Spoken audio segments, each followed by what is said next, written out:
but I'll get started. No.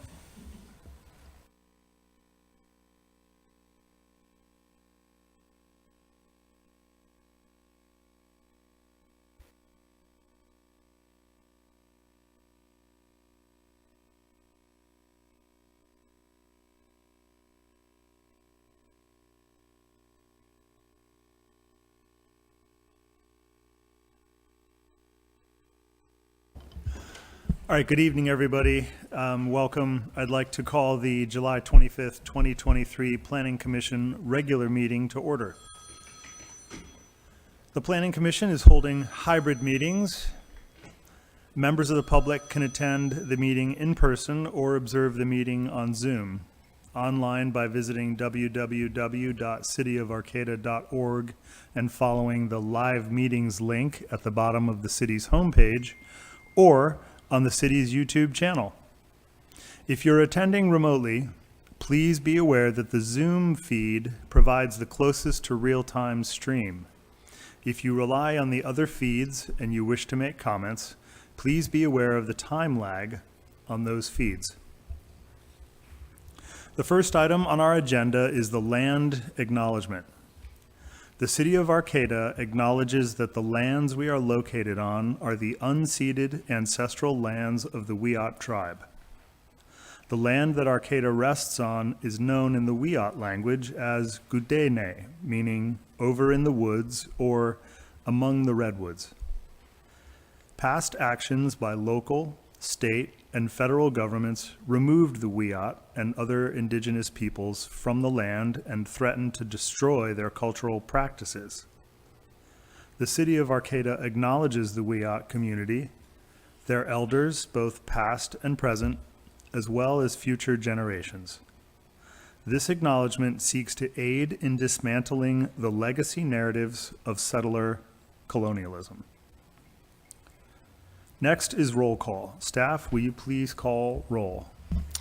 Yeah, thank you, Chair. Commissioner Simmons? Here. Commissioner Lehman? Here. Commissioner Mayer? Here. Commissioner Yodowitz? Here. And Chair Davies? Here. And I'll note for the record that Vice Chair Tagny is absent. Thank you for that. We are joined this evening by Community Development Department staff, Director David Loya and Senior Planner Dilo Freitas. Next, we have public comment. During this time, people may make comments about items that are not on the agenda. If you wish to speak on one of our agenda items, you will have an opportunity when we are discussing those items. If you have comments about items that are not listed on our agenda this evening, please line up now behind the lectern. In the interest of fairness to all commenters, if you begin talking about items that are on the agenda, I will interrupt you and direct you to share those comments during the appropriate agenda item. If you are on Zoom and you wish to make oral communications on matters that are not on today's agenda, please raise your hand by selecting the raise hand icon on the right side of your screen, or by pressing *9 if you are calling in. For those on Zoom, when it is your turn to speak, the clerk will unmute you. With that, I'd like to open public comment. Each speaker will have 2 minutes to comment during early oral communications, and I will open it for 3 minutes during the subsequent agenda items. Feel free to state your name for the record. May we have the first speaker, please?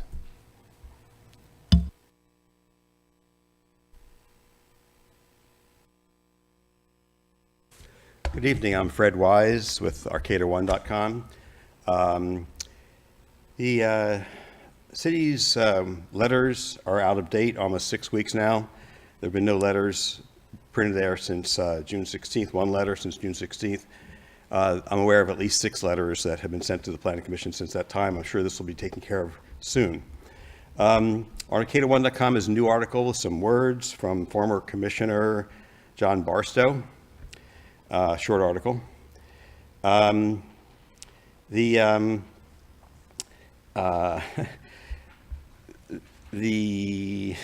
like to know what the timeline is on the selection of a new planning commissioner and get that nailed down so we can have 7 people among you.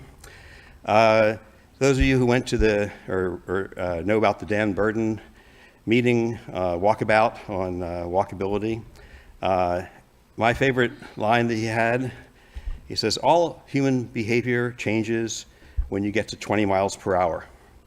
He made the point that at 20 miles an hour, it's almost a given that a car will yield to a pedestrian or bicyclist. At 25, it's maybe, and at 30, they don't.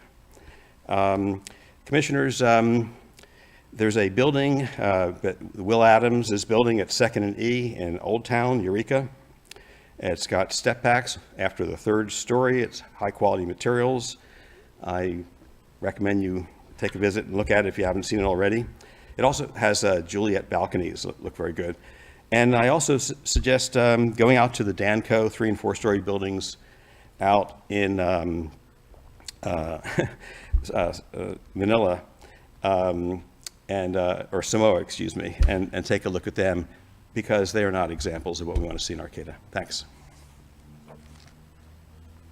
Thanks for your comments, Fred. Would anyone else in the audience like to speak to items that are not on this evening's agenda?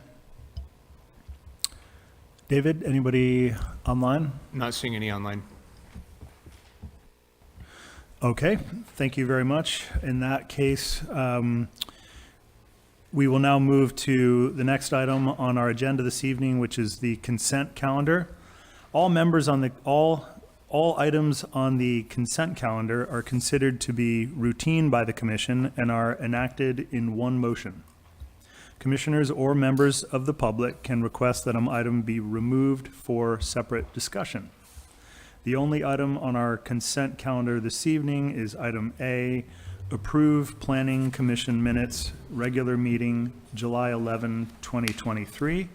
Do any planning commissioners wish to pull the consent item, or does any member of the public or staff wish to pull the consent item? I wish to pull the consent item. Okay. We are now considering the minutes under the agenda item 4, items removed from the consent calendar. Did you want to let us know why you pulled those meetings, Judith? Yes, the minutes under business items B, consider a recommendation to the City Council on the general plan updates. On a motion by Commissioner Yodowitz, a second by Vice Chair Tangney, the Commission adopted the general plan updates. I believe that misrepresents what we actually did. What we did was we forwarded a working draft of the general plan updates to the City Council for discussion and our own and their further consideration. We did not adopt the general plan updates, according to my understanding of the Commission's action.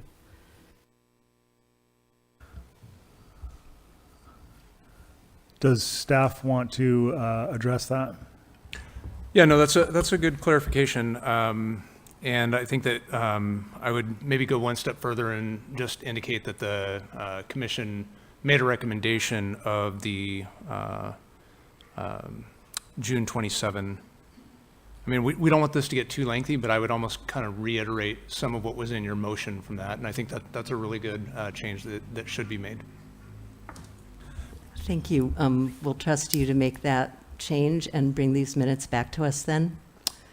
They actually don't have to be brought back to you. If you just vote to change them, we will change them. And that, you know, we've had similar sort of iterations happen with the March 14th meeting, where even though they were adopted with a change, and it's true that because of transition in staff that those minutes didn't get corrected correctly, but they were already approved. And so approving them again was kind of redundant and just added confusion to the process.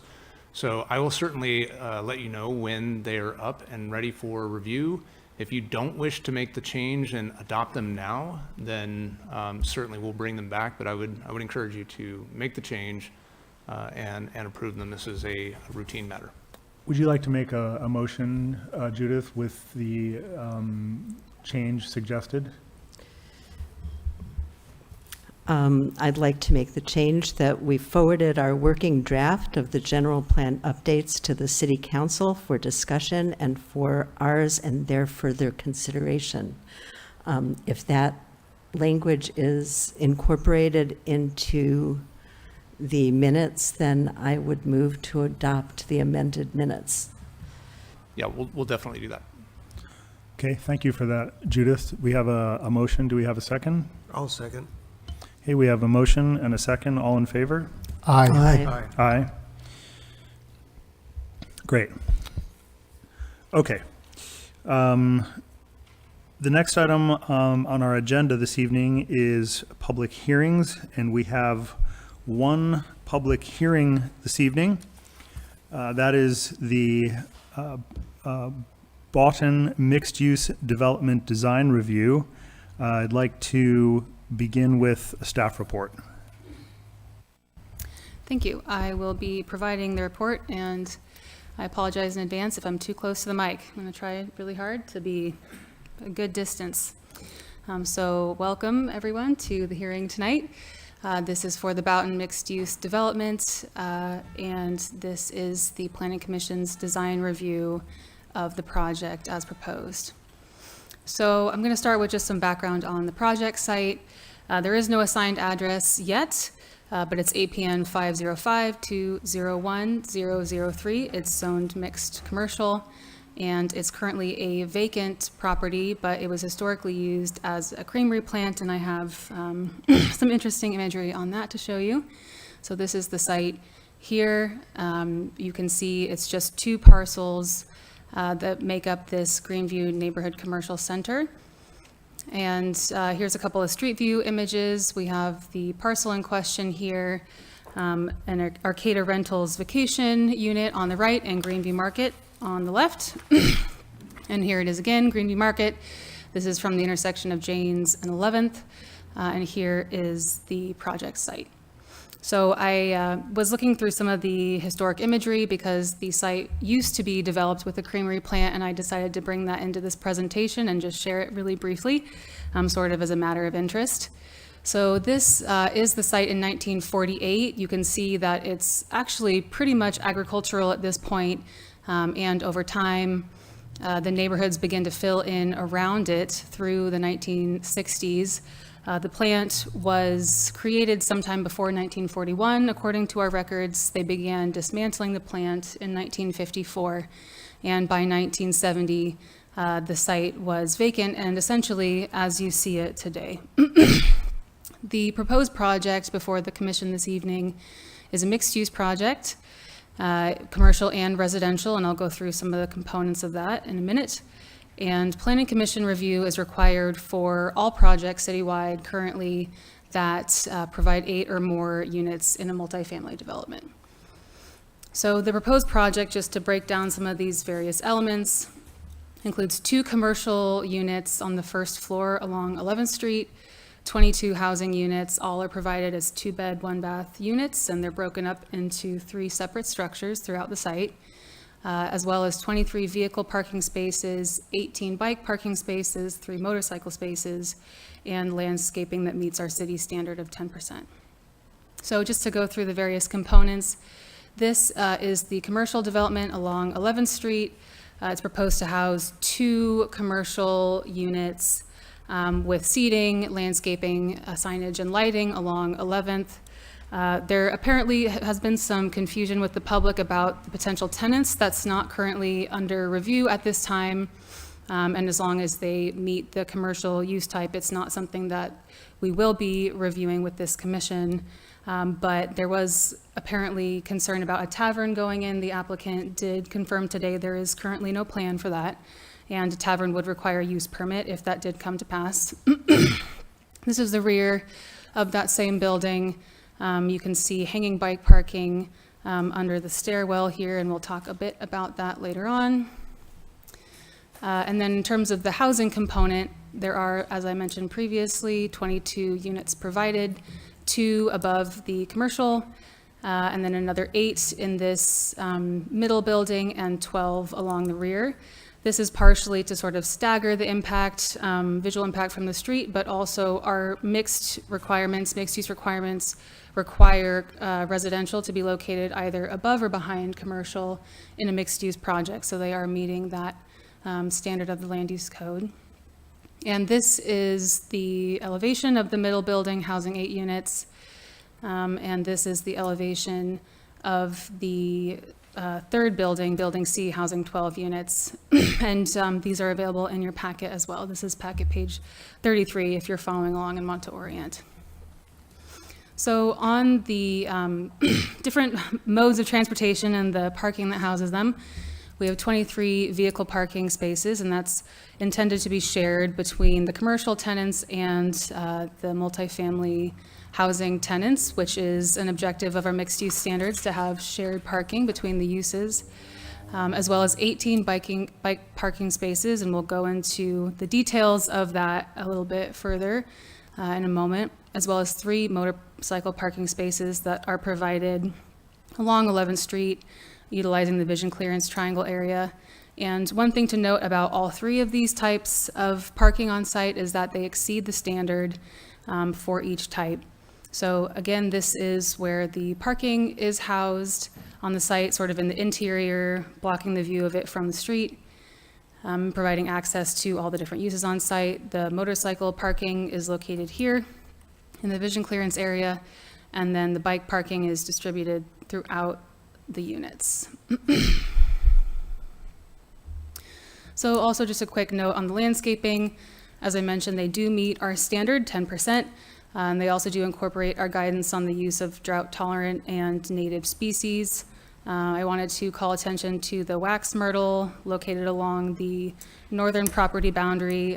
Wax myrtle is not only a great native species, they also grow very large.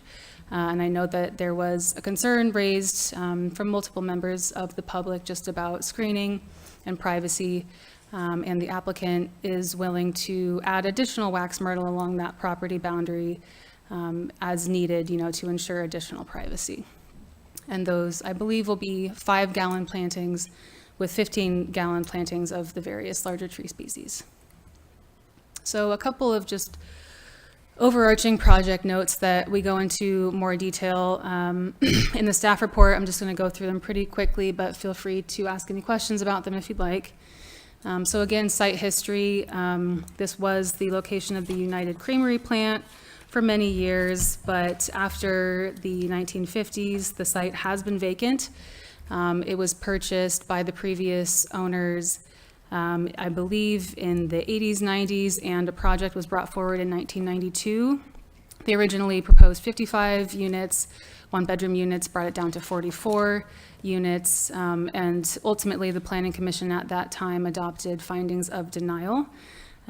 Those are included in your packet, and similarly to the Westwood Gardens project, state law does put more bounds on findings of denial in our current climate than it did in 1992. And just really briefly to talk about the site studies existing and proposed, because of the historic contamination associated with the creamery, there were phase 1 and phase 2 studies done after the denial in 1992. That project that came forward at that time also did geotechnical work and a drainage study, which give us sort of a starting point for that work, and we will build on it subsequently as part of the building permit review process, which comes after the design review. And a cultural resources study was requested by the local area TIPOs for this project. That's the Tribal Historic Preservation Officers. A report was prepared, and there were no cultural resources, no potential for cultural resources found on site, but inadvertent discovery language has still been provided anyway as a condition. And in terms of upcoming studies that will be prepared after the design review, we do have geotechnical and drainage work to start with, but our city engineer and building official will be responsible for reviewing any supplemental material required to meet building code and engineering regulations. And the city engineer has also requested a traffic study, and that is all built into the existing conditions of approval. And the city engineer did note as well that the city is working currently on its first roadway safety plan. Depending on various traffic counts throughout the city, 11th Street will likely be seeing additional improvements, but it will be dependent on the work that's done as part of that plan. And it won't necessarily be tied to this project, but that will be part of the analysis landscape, if you will. So for the historic contamination, I did touch on that briefly already, but there was a active case, you can find it on the GeoTracker site, related to lead and petroleum hydrocarbons found in the soils associated with the creamery plant. They were removed to an acceptable level via excavation, and there was a case closure letter published a couple of years ago that did create a land use covenant that affected a portion of the site that currently contains the proposed parking area, and also some restrictions on further excavation on site, which are already built into the conditions of approval as drafted. And a note on the density as well. This is something that we may need to go into in more detail, and I'll probably be asking David to weigh in on that as well if he would like to. But the density calculation is based on their base density in addition to allowances per ministerial ADU law. And these are things that we are required to adhere to, not optional, but it does increase their density pretty significantly, utilizing the 25% conversion of proposed space.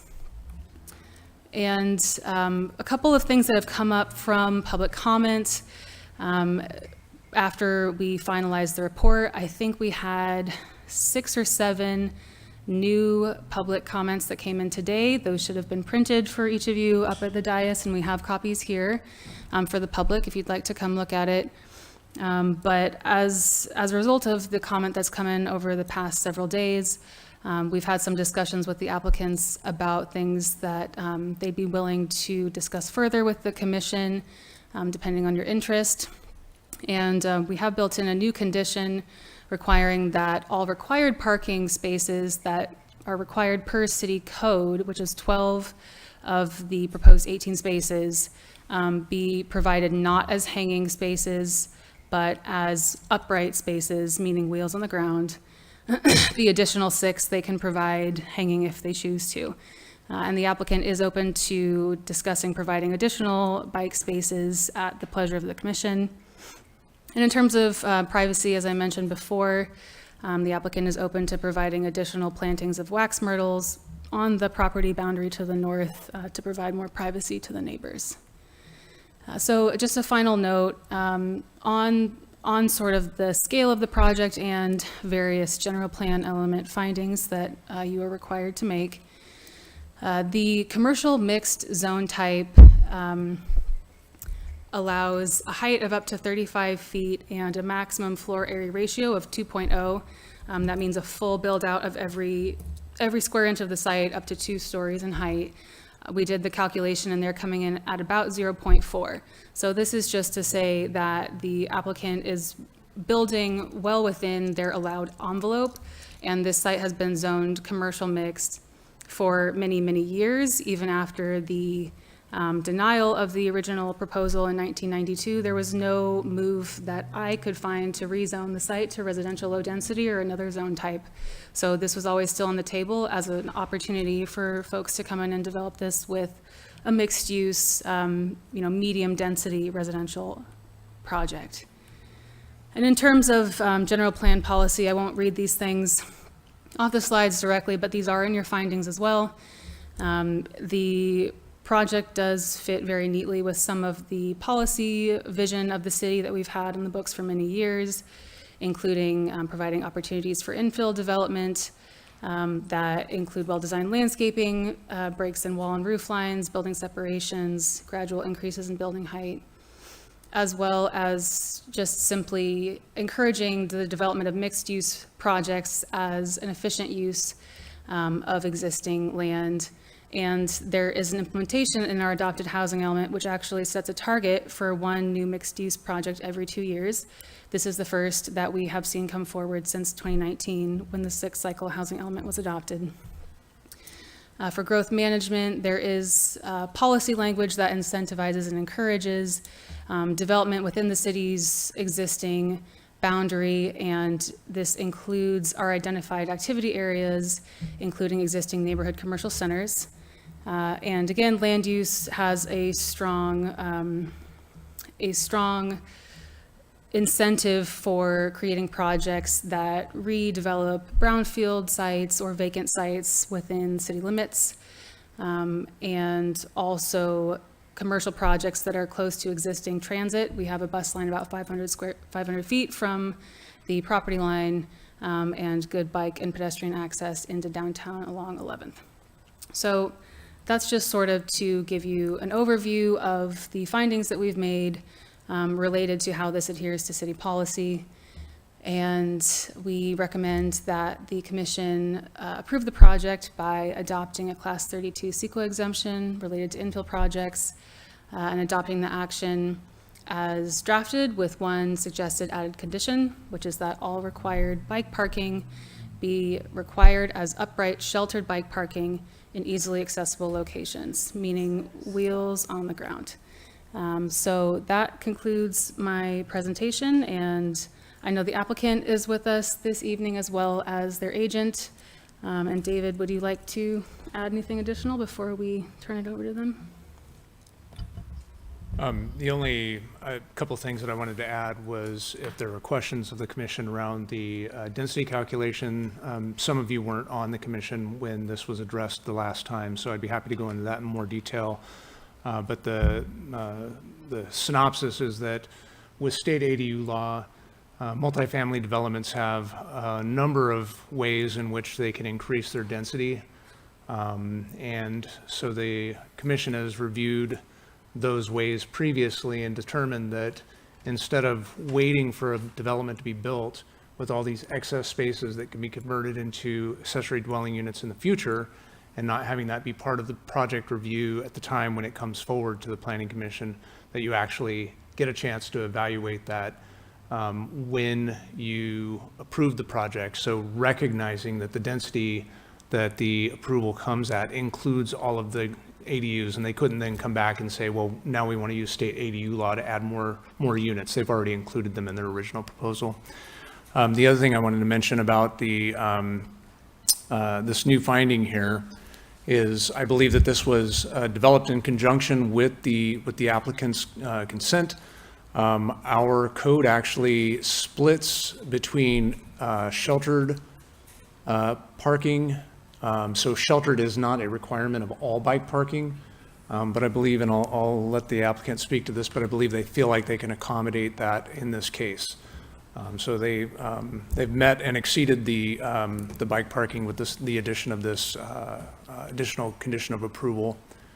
And then I did want to just say one thing. I don't know how relevant this is to to your decision, but I wanted to make sure that it was clear that there were some publication of this in the media, and I wanted to make sure that it was clear to the public and to the commission that the way it was described in the article, the review process, I believe the words relatively straightforward were used as a description of what my conversation with the reporter were. That was, just to put that in context, that was in relation to a question that was, how does this relate to the Craftsman's Mall project? And so I responded, relative to that project, it's more straightforward. This is obviously a discretionary review. The Planning Commission needs to take into consideration all of the facts that you learn, both from the staff report and from public comment, weigh those. You have the ability to add conditions of approval. It's a decision that is not by right, but we did want to emphasize that in our review of this project, we believe that all of the city standards are met. I know I've been approached by a couple of commissioners that may want to discuss, potential, alternatives for the, for the applicant to review. But I want to make sure that, it's clear to everyone that just because it's a straightforward process doesn't mean that it's a foregone conclusion. I'd be happy to answer any questions you may have about that as well. Thanks for that clarification. Director Loya. We will have Planning Commission deliberations after public comment, but I wanted to just make sure to check in and see if any other planning commissioners had any clarifying questions for staff or the applicant. Judith? Yeah, thank you very much. I have several. A couple relate to the site plan, and one relates to the 25% ADU, what you're calling the conversion. And either the applicant or staff could address these, or maybe both. The first relates, and also on the bicycles. So the first relates to the site plan. After reading some of the public comments, especially with regard to the height and location of buildings on the site relative to neighbors, I was wondering if the applicant had considered a site plan that would move the access to the parking over to the west side, so that, and then potentially moving the rear buildings forward, so that some of the neighbors to the north would not have the complaints that they've made about the height in their face, the blocked views, and the impacts to privacy. That would still retain the no-build area in the contaminated part of the site and provide an opportunity for shared access, which the city encourages, with the Greenview Markets parking lot. So that's one question I'd love somebody to address. Obviously, it's not part of the proposed design, but I think if it were, it probably could address several of the objections to the project. The second issue has to do with the ADU law at the state level. I nerdishly went and actually looked up the section of the law involved. And yes, indeed, there is that 25% premium that you get as a density bonus. What I don't understand is, my understanding is that when you designate an accessory dwelling unit, it's an accessory dwelling unit to a primary dwelling. And yet in a multi-family, multiple use project like this, you never actually designate which are the primary dwellings at stake, and the law doesn't specify how that would work. Is that a part of the picture at all? I think the way that you've described accessory dwelling being accessory to a primary is certainly the way that ADU law, accessory dwelling unit law, was interpreted originally. In fact, it used to be called second unit law, so there was a primary and a secondary unit. And that's been evolving over time, and it's been evolving quickly over the last couple of years, so that the state now considers accessory dwellings anything that's accessory to the density that's permitted by the underlying zoning. And in fact, it goes beyond that, because if there's a multifamily building on a site, regardless of zoning type, you're allowed to take advantage of some of the multifamily accessory dwelling unit provisions and get additional density above, say, what you would be otherwise authorized on a residential low density parcel. So it's a law that's been written by, many cooks, and it's, frankly, a complete mess and really difficult to interpret. The Housing Community Development has, provided some guidance on accessory dwelling unit law. And so we defer to that quite frequently. And then we have, through the actions of the Planning Commission, taken steps towards implementing state law in the way that seems to make sense for our local jurisdiction. So short answer is, yeah, there's no primary unit. Okay, and I did look that up. And to get there, you're down to the 7th level of the law, and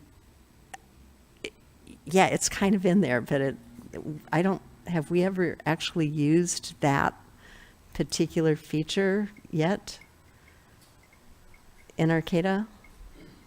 Yeah, so that was discussed a little bit in the staff report, but it was before some of the commissioners were on the commission.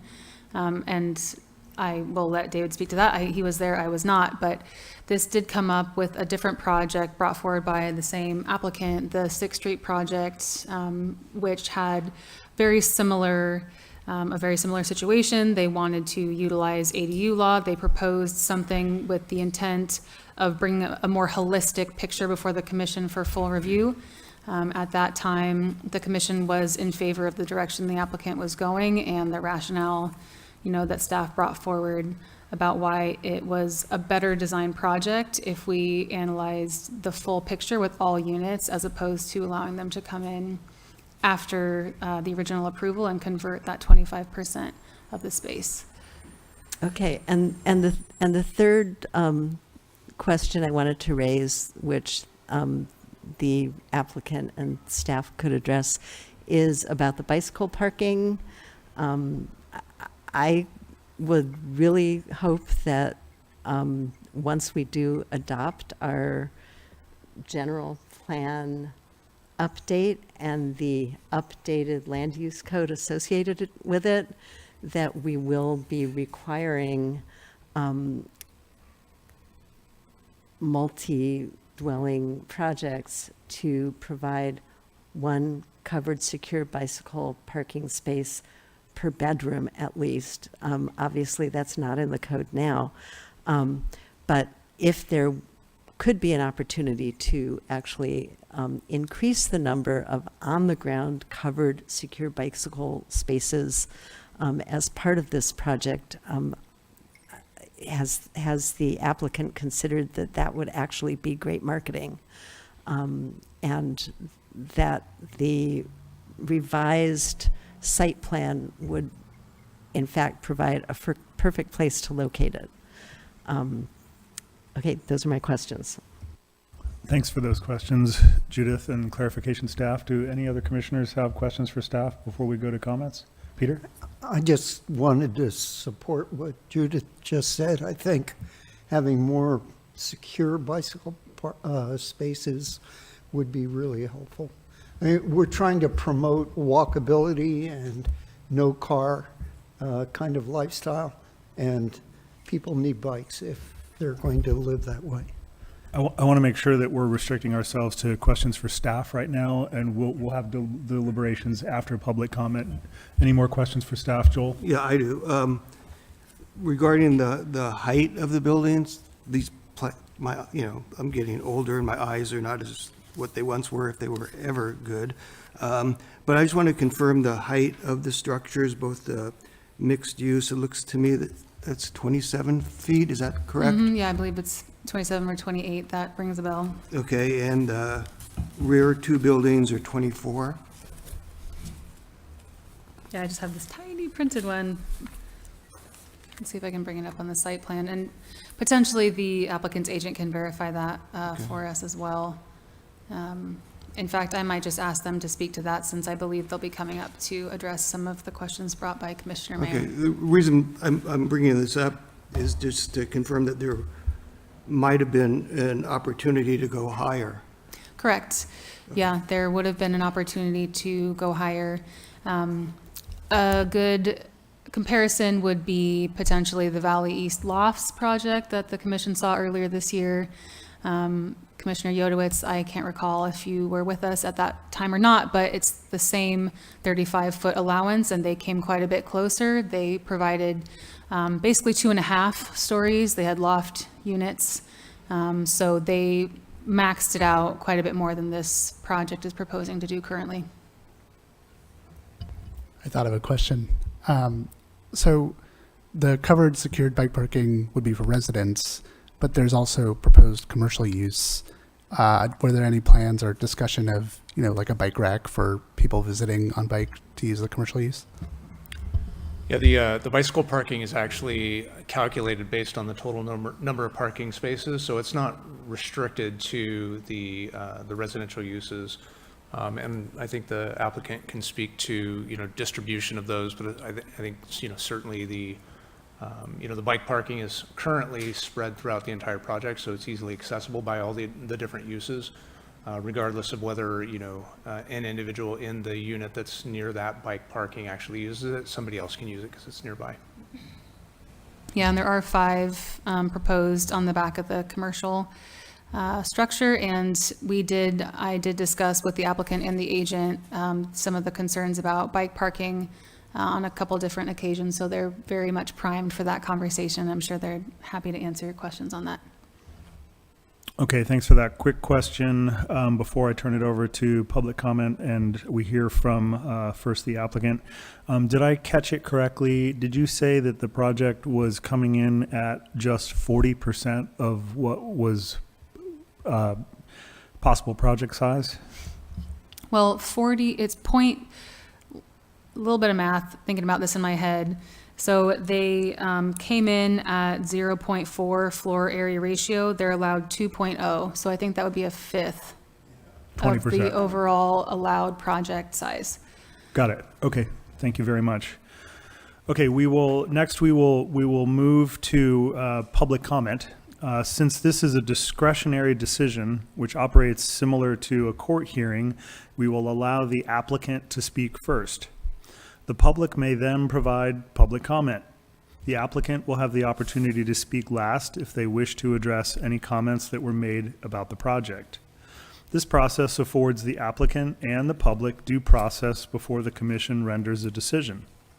It also provides the commission the opportunity to hear all perspectives prior to making a decision on the whole of the record, including the application materials, the staff report, public comment, and any other information provided in these proceedings. Each speaker will have 3 minutes except for the applicant, who may use their initial time to provide a presentation or any information they believe is relevant to our decision. The applicant will then have 6 minutes for a final rebuttal after public comment. And with that, I'd like to invite the applicant to speak first to the project. Yeah, so we have the applicant's agent, Sarah Atkins, on Zoom, and I believe David has brought her in. So Sarah, feel free to take it away. Perfect. Can you guys hear me? Yes, we can hear you. Okay, perfect. So mainly if there's any questions of me, I'd be happy to answer those. And then I'd probably like to revisit the podium, virtual podium, once the public has spoken. I think a lot of the main issues the staff has already spoken to, or the main concerns or questions. A lot of that being bike parking, that's a super easy fix. We can easily add bike racks versus the hanging racks. That wasn't a intentional decision, but we do have bike parking spread throughout the property. As far as discretionary, we are here because we're doing more than 8 units, as Dilo pointed out, although we're not asking for any exceptions to any design zoning standards. So we're not asking for exceptions to height, setbacks, density, coverage, parking, anything. It's merely just the design review component for 8 or more units. So obviously, when we start any project, we look real closely at our design parameters and what we have to work with. Obviously, this site had a few additional parameters with the no build area in the middle of the parcel, which kind of defined a good spot for the parking. And then in addition, the city, the zone requires that residential cannot be on the ground floor in the first 75 feet of the property. So commercials up front, we have an additional couple units up there, and that by default pushes the residential to the back. So I guess if there's any immediate questions, feel free to ask and I can see if I can answer them now. Otherwise, I'd like to step back in at the end of the presentation. Sarah, would you mind speaking to Commissioner Mayer's question about the sort of site layout in terms of setbacks and the drive aisle, please? Yeah, I guess I didn't quite 100% follow that. The parking kind of has to stay in the middle as our no build area. But I guess I can't really speak that the owner is going to give us, or the adjacent neighbor is going to give us an easement through his property, and I venture to guess that he wouldn't um, entertain that, as that would limit, the whole entire front half of his property. So we did not explore that, but I'm fairly positive that that would not be an option. Where we did place the parking, again, is also centrally located. The parking is not just for residential, it's for the commercial. So it's centrally located between the two uses, but as you pointed out, hidden. So we're not street front on most of the parking. Did that answer the question, or was there more questions?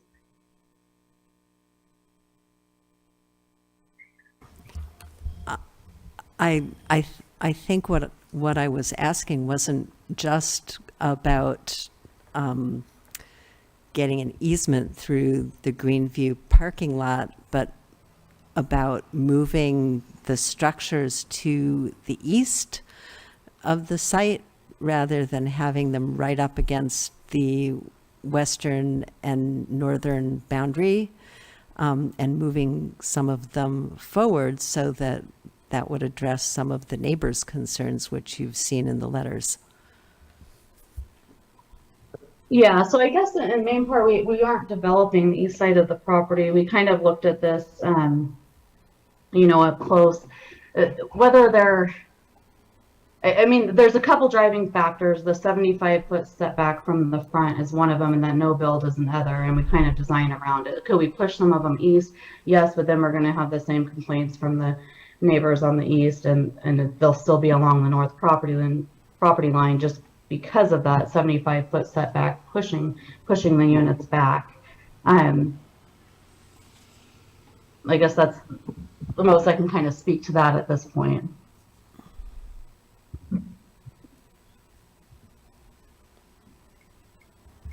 Do any other commissioners have a question for Sarah while we've got her on Zoom? If not, then would the applicant, oh, sorry, go ahead, Matt. So I really appreciate that you addressed the parking issue. You are still above your minimum parking requirements. And so purely as a suggestion, you could reduce your car parking and add additional bike parking so that we get closer to the 1 bike per bed that Commissioner Mayer suggested. Purely a suggestion. I understand you're above the requirements for both, but I thought I'd broach it. I think on the parking, let me go to my calcs here. Yeah, we have minimum required, and Delo can speak to this if need be, but we had 20 spaces required. We had 23 provided. We couldn't reduce 3, but adding the bike parking we could do regardless. Even if we leave the 23, right now we have the 18. We can definitely add more. The bike parking is an easy thing to fit in there. We have plenty of open space, so we can easily add racks. Thank you. Go ahead, Peter. Sarah, is there a reason that you are trying to keep that eastern area totally free? I mean, why not use it for, as Judith suggested, moving the homes further to the east and a little bit further south so that you give a little more room to the neighbors on the north? There's only one neighbor to the east. There are many neighbors to the north. Yeah, I guess I might let Kyle speak a little bit to this since it is his property. I think we were just leaving that open for, anything to consider in the future. Right now it's open space. The property is zoned commercial. So there's the potential if, a coffee shop or something up in this front commercial does really well, you might want to, expand a couple small niche. So I think the idea was just to kind of maximize the project and, possibly phases, but at this point, the houses, because they're pushed back, we could pull them forward a little bit if we were able, we went back to redesign, but it still wouldn't completely solve the issue on the north because of that 75-foot setback in the front, if that makes sense.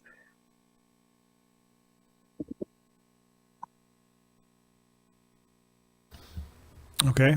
Would the applicant care to weigh in and add anything now before we move to public comment? Step right up.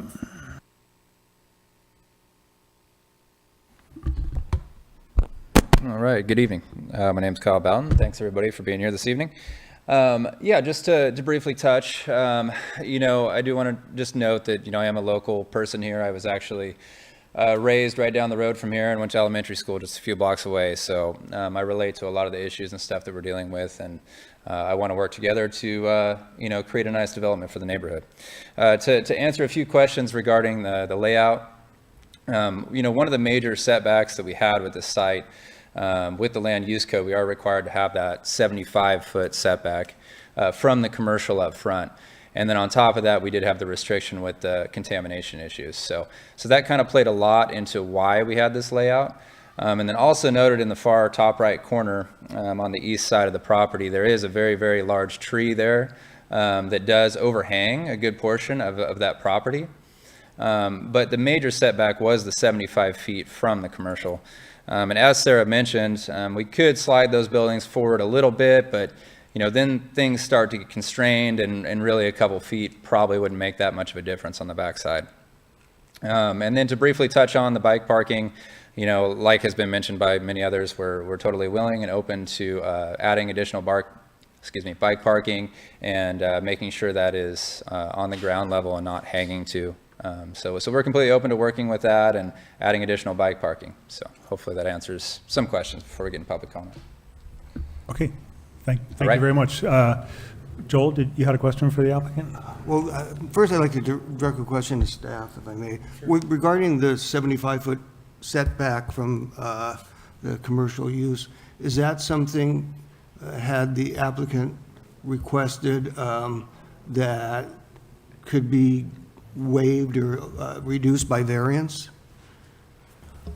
Certainly by variance, it's a possibility. There's also a minor use permit to amend standards. I'd have to review whether this is one that could be amended by a land use standard. It's embedded in the mixed use development standards. It is at this point something that we're going to recommend revisiting as we're going through zoning updates related to our general plan revisions, because it is a significant constraint on feasibility of projects. This is a unique site. Most commercial mixed sites are much smaller than this, and so there's actually quite a bit of flexibility on this site. But I think that part of the thing that is being considered here is sort of what future flexibility might look like, and making sure that this land is still available for for housing in the future as well. Go ahead, Matt. If we're switching to public comment, can I request just a 2-minute bio break before we take public comment? Sure. Yeah, we can do that. Let's take a quick 2 minutes, and we'll be back for public comment. We'll give you a chance at the end. Thank you.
Okay, we are back, everyone. Appreciate your patience. We are ready to take public comment now, inviting the public to speak. If you'd please line up behind the lectern, we are ready for your public comment.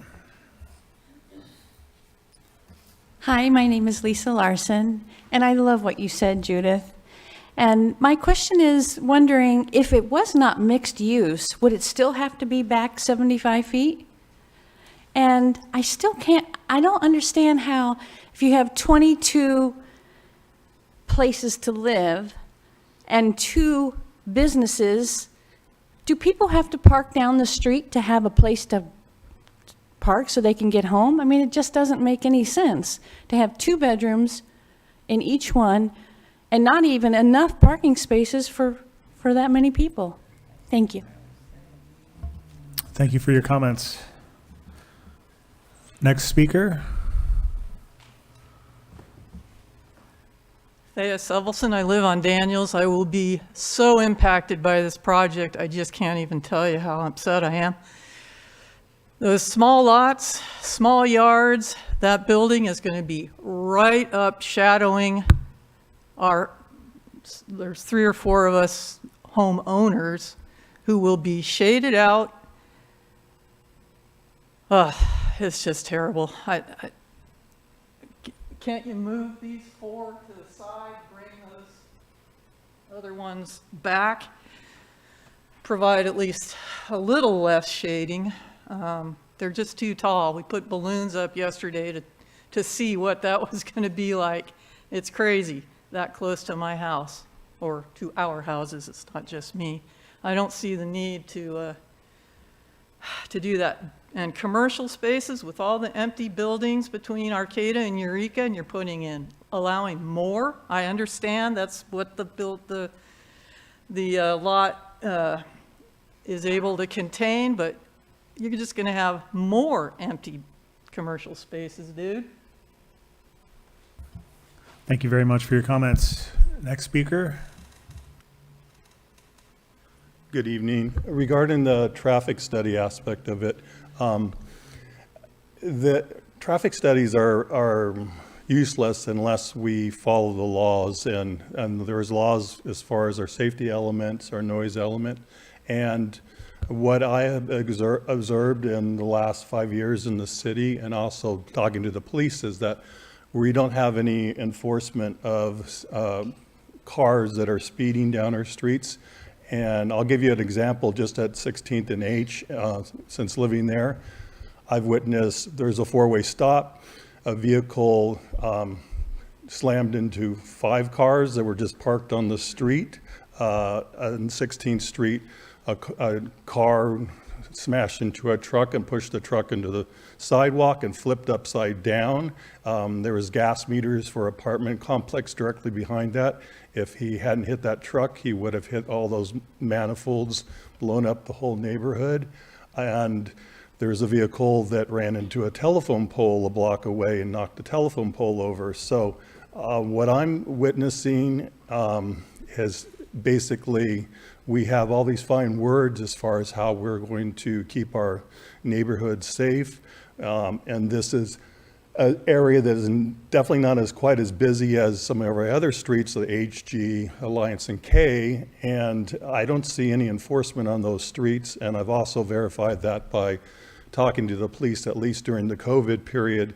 And they, confirmed what my observations were. So I see problems right now. It's good that we have engineering aspects as for bicycle lanes, but bicycle lanes in this city is basically just a paint on the road. And if we don't have enforcements, which is a big deal between major cities in the US, that's when we have someone die in crosswalks, they always go after, vehicles that are speeding and try to not just engineer it with cameras and those aspects. So we're kind of a disaster in that area, from my opinion, and I don't see, I guess we're going to get some more police, so maybe that will change. But regarding the bicycle issue, I think I was at an open house, and I think Judith was there too, and it was interesting from the perspective of bicycle racks from students that they need to be like secured, because part of the reason they're not riding their bikes is their bikes are getting stolen. So I'm not like suggesting that for this project, but that seems to be a problem. Another problem that I've read about quite a bit is that e-bikes that are being stored in apartments, the batteries are blowing up. There's been a lot of incidents in large cities where they're starting fires and killing people. So the bicycle rack is important from that standpoint, that you don't have expensive bikes that are stored in apartments. Thank you for your comments. Would anyone else like to speak to this project? Thank you. Hi, James Flower. I live at the bottom of 11th Street. So I'm half a block or less from this proposed project, but I'm not as impacted as the people at the north side. In Berkeley, my grandma lived in a single-family house, and a two-story apartment building was built behind her, and it just loomed up over the backyard and changed the entire character and aesthetics of the thing.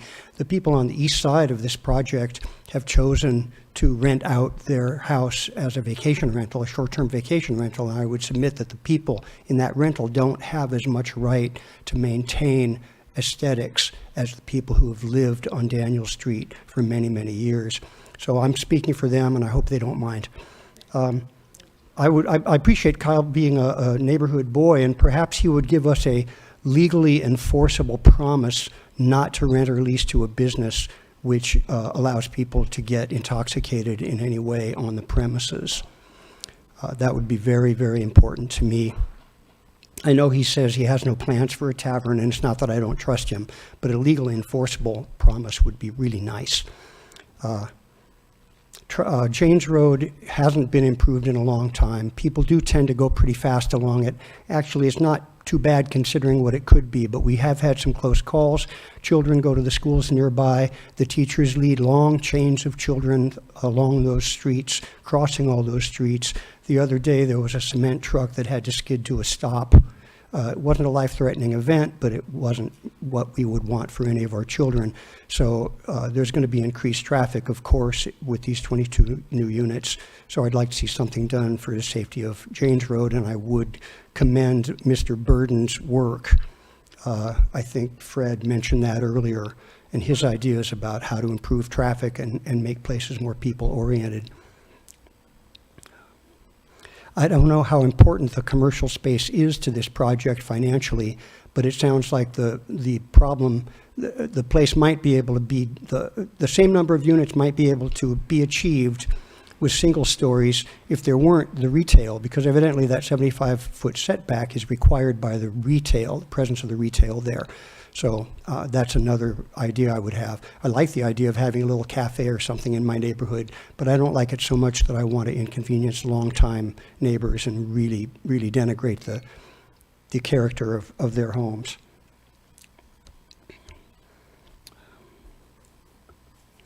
Thank you.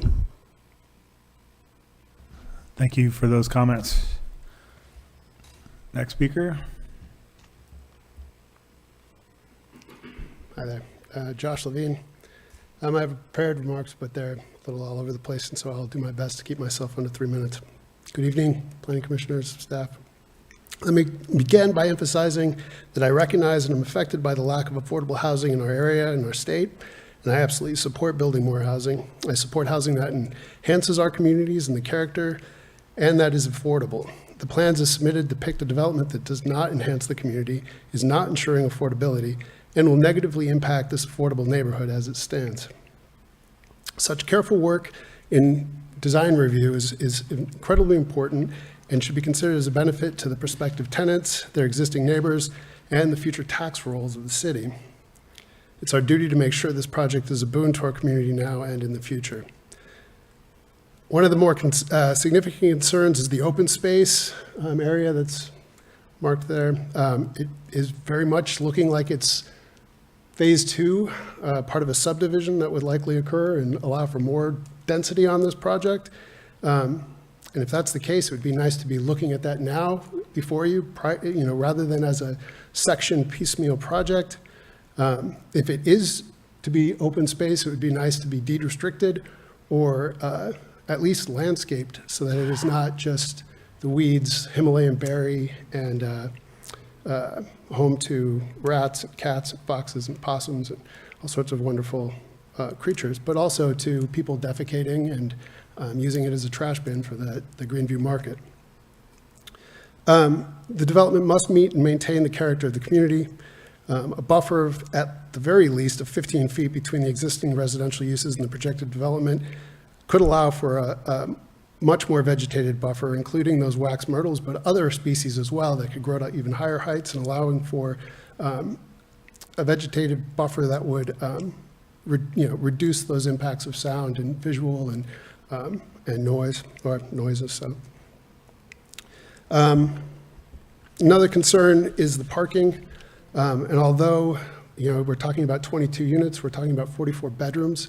And in the neighborhood already, there are family, there's single-family residential houses with 3 bedrooms. That's not one family car. That's 3 people with each having a car, each having visitors.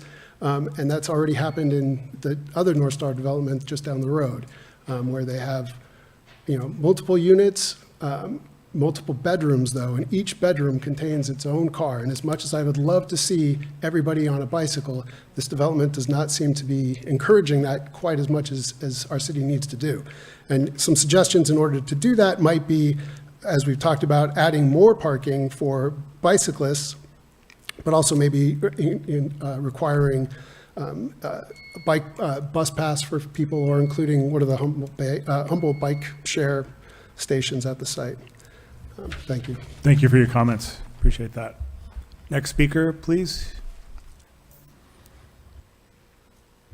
Hi, my name's Richard Stein, and I live on the north side of the proposed project. I just want you for a moment, maybe you all know, imagine we're talking 10 feet, right? I'm sorry, sir, can you speak into the mic? Folks can't hear at home. Well, we're talking 10 feet from the back of my property to the face of the north side. It's going to be as tall as this, right? So you can imagine, you can see out.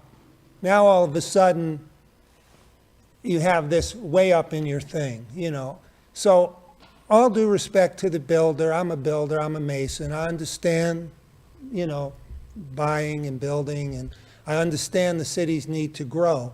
But at the same time, with all due respect to the people who have been holding it down for 30, 40 years, I just think we all in the area, and I appreciate the opportunity to speak and be heard, and my neighbors as well. It's a tricky dance between what needs to happen, what is happening, and what has already happened to help support even this spot that would have all this growth. And I think the applicant had stated there's a tree on this side here.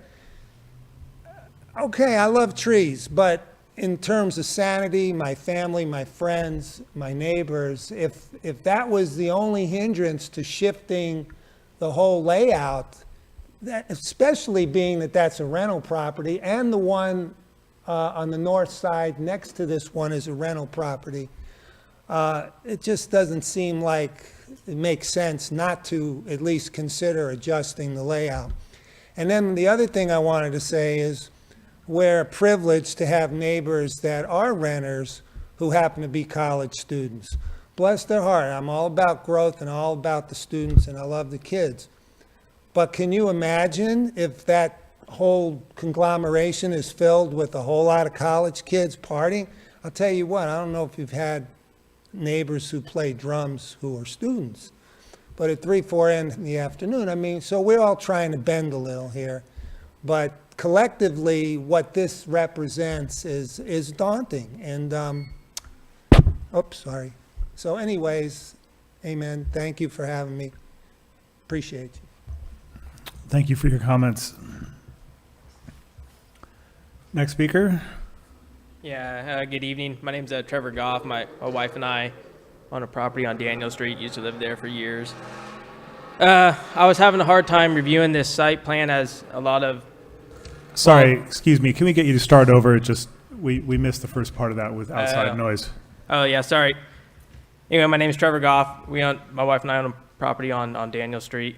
We lived there for several years before moving. We currently rent to some her coworkers. But anyway, I had a hard time reviewing this site plan as there's really a lack of existing topographic detail, and I don't know, not too hard to figure out, but the fence lines in the back is not a straight line like shown on the site plan. So I think there's kind of an unresolved property boundary issue on that side, which may impact setbacks from buildings and such. And also, there's some existing utilities running back there, which would impact our property. I don't know what the plans are for the existing utilities, if they're going to remain or be underground or what. So I think we'd like to know those details, be able to analyze impacts to the all the neighbors and everyone living in the area. Then also, I know this is mentioned that's going to come at a later time, but this is really flat area. And it'd be really nice to know the site grading plan to be able to see how that's going to be handled, and also, finished grade elevations. We have the height of the building, but how high above or below existing ground is that? That's details that are lacking. It's kind of hard to analyze the impacts. And also, and it's kind of mentioned before, but these structures not consistent kind of with the surrounding neighborhood. I think an existing multi-unit example that would be nice is as an example that is consistent is 1945 and 1947 11th Street, kind of an existing duplex, kind of built in the area of the neighborhood. And just kind of as a note about the parking, Greenview Market, no residential units, 35 parking spots. So it's kind of put that in perspective for this development. Anyway, thank you. Thanks for your comments. Anyone else like to make some public comments on this project? Can I speak one more time? Sorry. Good evening. My name is Thomas Guy. I am a resident and property owner of Daniel Street. I appreciate Kyle's comment about being a local. I'm a local as well, and we have quite a few locals here and people who have lived in this neighborhood for quite some time, some people since the 1950s. I understand this is what the city wants. It's not what we want. No, we are all adversely affected by this. If you look at the setbacks of 10 feet, it's absolutely ridiculous what that will do to the solar gain of all of our properties on Daniel Street. Then on top of that, you're suggesting putting vegetation, which we know in Humboldt County will grow crazily. So anybody who is currently enjoying their privacy, their solar gain, and in the future or currently has solar panels will be pretty much blocked out. That is the south. Also the 5-foot setback to the property line that brings it incredibly close to Greenview Market. I just find this current plan untenable. And I'd like to quote the SECA 32 exemption. The Class 32 infill categorical exemption. Hereafter, let's get to the good meat of it. Okay. Sorry, it's very small. Oh, losing it. I apologize.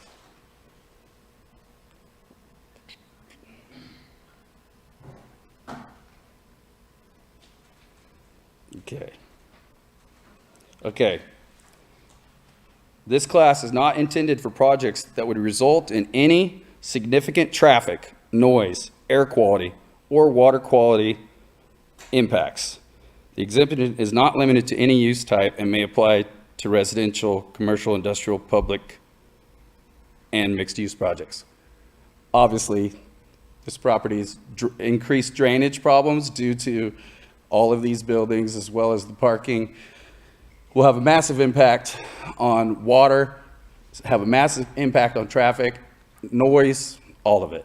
So I urge you to have the applicant revisit this and not approve this project as it stands. Thank you. Thank you for your comments.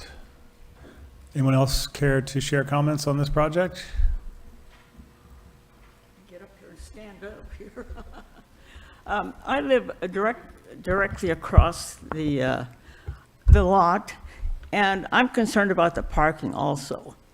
I mean, that's 22 units, 2 bedrooms, that's 44 rooms, bedrooms.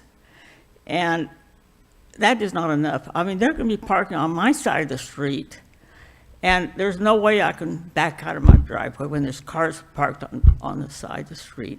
There's no way at all. So that's a big concern for me, really. So, okay. So that's what I thought for today. So, okay. Thank you very much for sharing.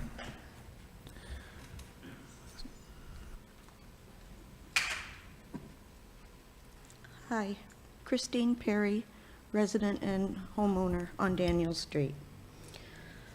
I recognize the need for housing in our community, which is being addressed around the University and Gateway project. I also respect the developer's right to build on his property.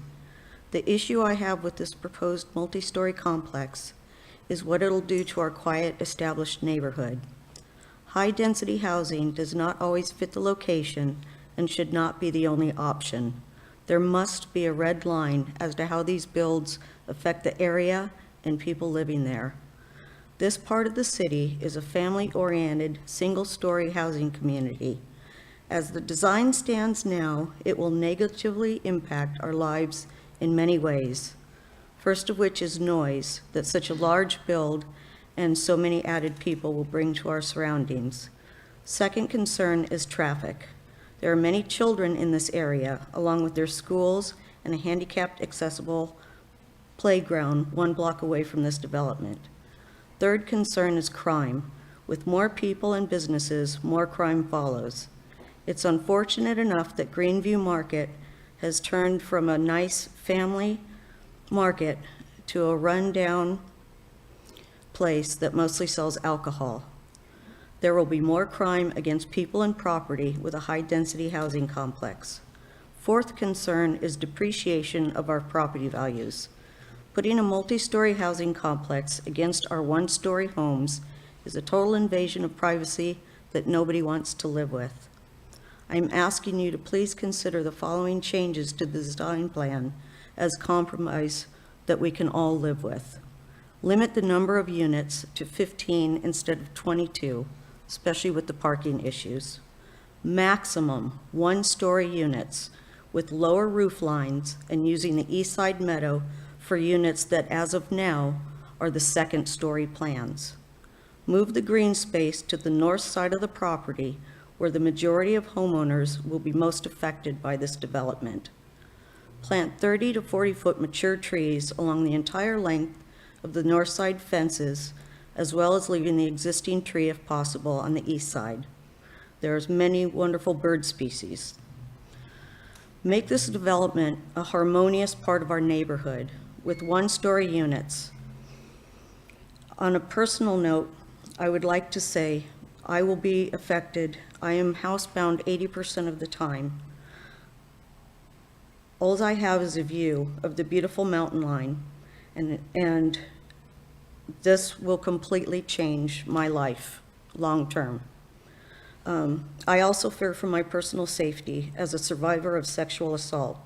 This proposal of 2-story units directly behind my house would allow strangers to look into my home and yard, and that is terrifying to me. I shouldn't have to live with my curtains closed to protect myself.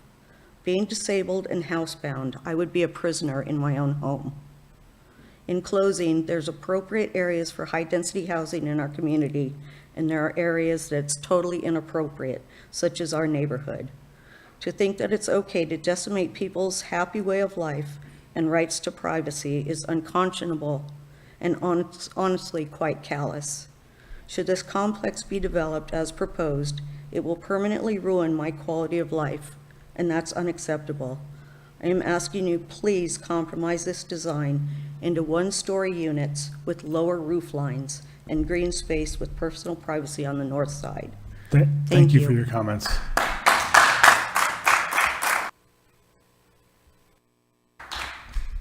Would anyone else like to comment on this project?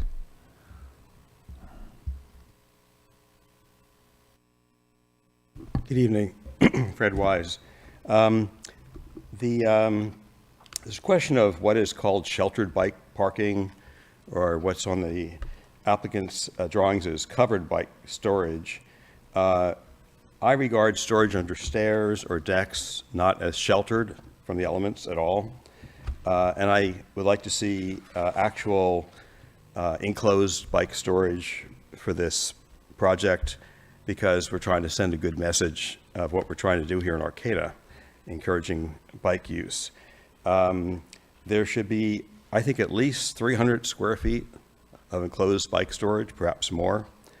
The bike parking for the commercial, I think, should be separated from the residential. Second, there's a letter that you received from Philip Robertson, which I regard as having a lot of good points. One of them relative to architectural design. This project has shed roofs, which is not compatible with the neighborhood. I find it very unpleasing aesthetically, that's personally, but certainly kind of in discord with everything else around there. There is a question about what's going to happen to this lawn area on the right. I would rather see a project that included a build out for the entire property come to the commission, even if it's not going to be built soon. And lastly, an odd item. The newer planning commissioners may not know this, but letters from the public used to be enclosed in the packets in time for the meeting for which the letter was written. And it was very good because we could see what other members of the public were saying about that night's topics. This was ended by the community development director without discussion with the commission about a year ago in August 2022. There's a letter from me included in tonight's packet. The issue is I didn't write a letter to the planning commission. I wrote a personal note to Commissioner Simmons and to Colin Fisk, and it brings up a question: if someone writes a letter to a single commissioner, it can then be included in the packet, or it'll always be included in the packet. I looked at this property about 25 years ago for possible use for an office building for North Coast Children's Services, and we rejected it because it just wouldn't be a good public relations fit, even though there wouldn't be children coming to the site. It would be an office building. I'm glad to see something happen to it, but as many, many people have said, I think the design could be much improved. Thanks very much. Thanks for your comments, Fred. Does anybody else here in the audience care to comment on this project? If so, step right up. My name is Kim Shrubsole, and I live directly across from Greenview Park. So I'm also a mother and a concerned homeowner. The aesthetics of when we moved into the house that we live in, everybody's the same. The houses are all nice. They're all single story, most with families, and that Greenview Park is always populated with kids, no matter what the weather. It can be raining, it can be windy, there are kids there playing. My daughter walks to school, lots of her friends walk to school. You're looking at putting in 22 apartments with 44 people, with mostly you're concerned with bikes. To me, that means that you're not thinking that it's going to be family homes, it's going to be college students. And I was a college student, we were all college students at some point, but we all know that college students like to party. There's a market right next door, alcohol very easy to get for college students. This is going to change the dynamics of my sweet little neighborhood. And it just hurts me that we're putting college students and other people in front of our children's needs and our desires. And the change of the environment that you are going to create is just detrimental to Arcata. We are ruining Arcata by changing the dynamics. Thank you for those comments. Would anyone else in the audience here like to comment? Thank you. If anyone else would like to comment, please line up so we can keep the comments moving. Take a few minutes of, I own a home on west side of 11th Street. We used to live there when my boys graduated high school. I rented out. I actually think about my renters. So our concern is mainly the parking, like most neighbors experience.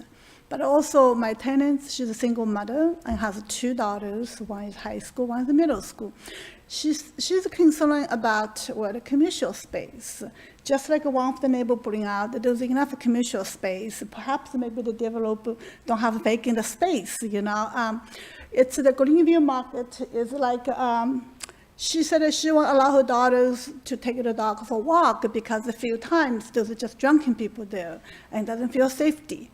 And we just kind of don't want to have a neighborhood that has more commercial space and then just more people hanging around, you know, at the late night, stuff like that.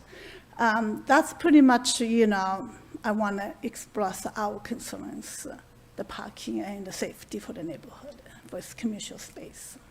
Thank you, yeah. Thank you. We appreciate your comments. It's Tate Scharnberg, and I live on Daniels. And when I look at this plan, I see 22 units, 2 bedrooms. That's potentially 44 cars. And in the winter, it rains a lot. I can't imagine all these people riding their bike to the grocery store. They're going to be driving. And with that many people, it's just going to lock up. It's going to be quite busy. And I'm concerned. It's just going to be really busy. And I think that space, can we just tone it down in the single story and just less units, and it will work for everyone, potentially. Thank you. Thank you for your comments. Anybody else in the audience here like to weigh in on this agenda item? Not seeing any. David, online? I'm not seeing any online. No commenters online.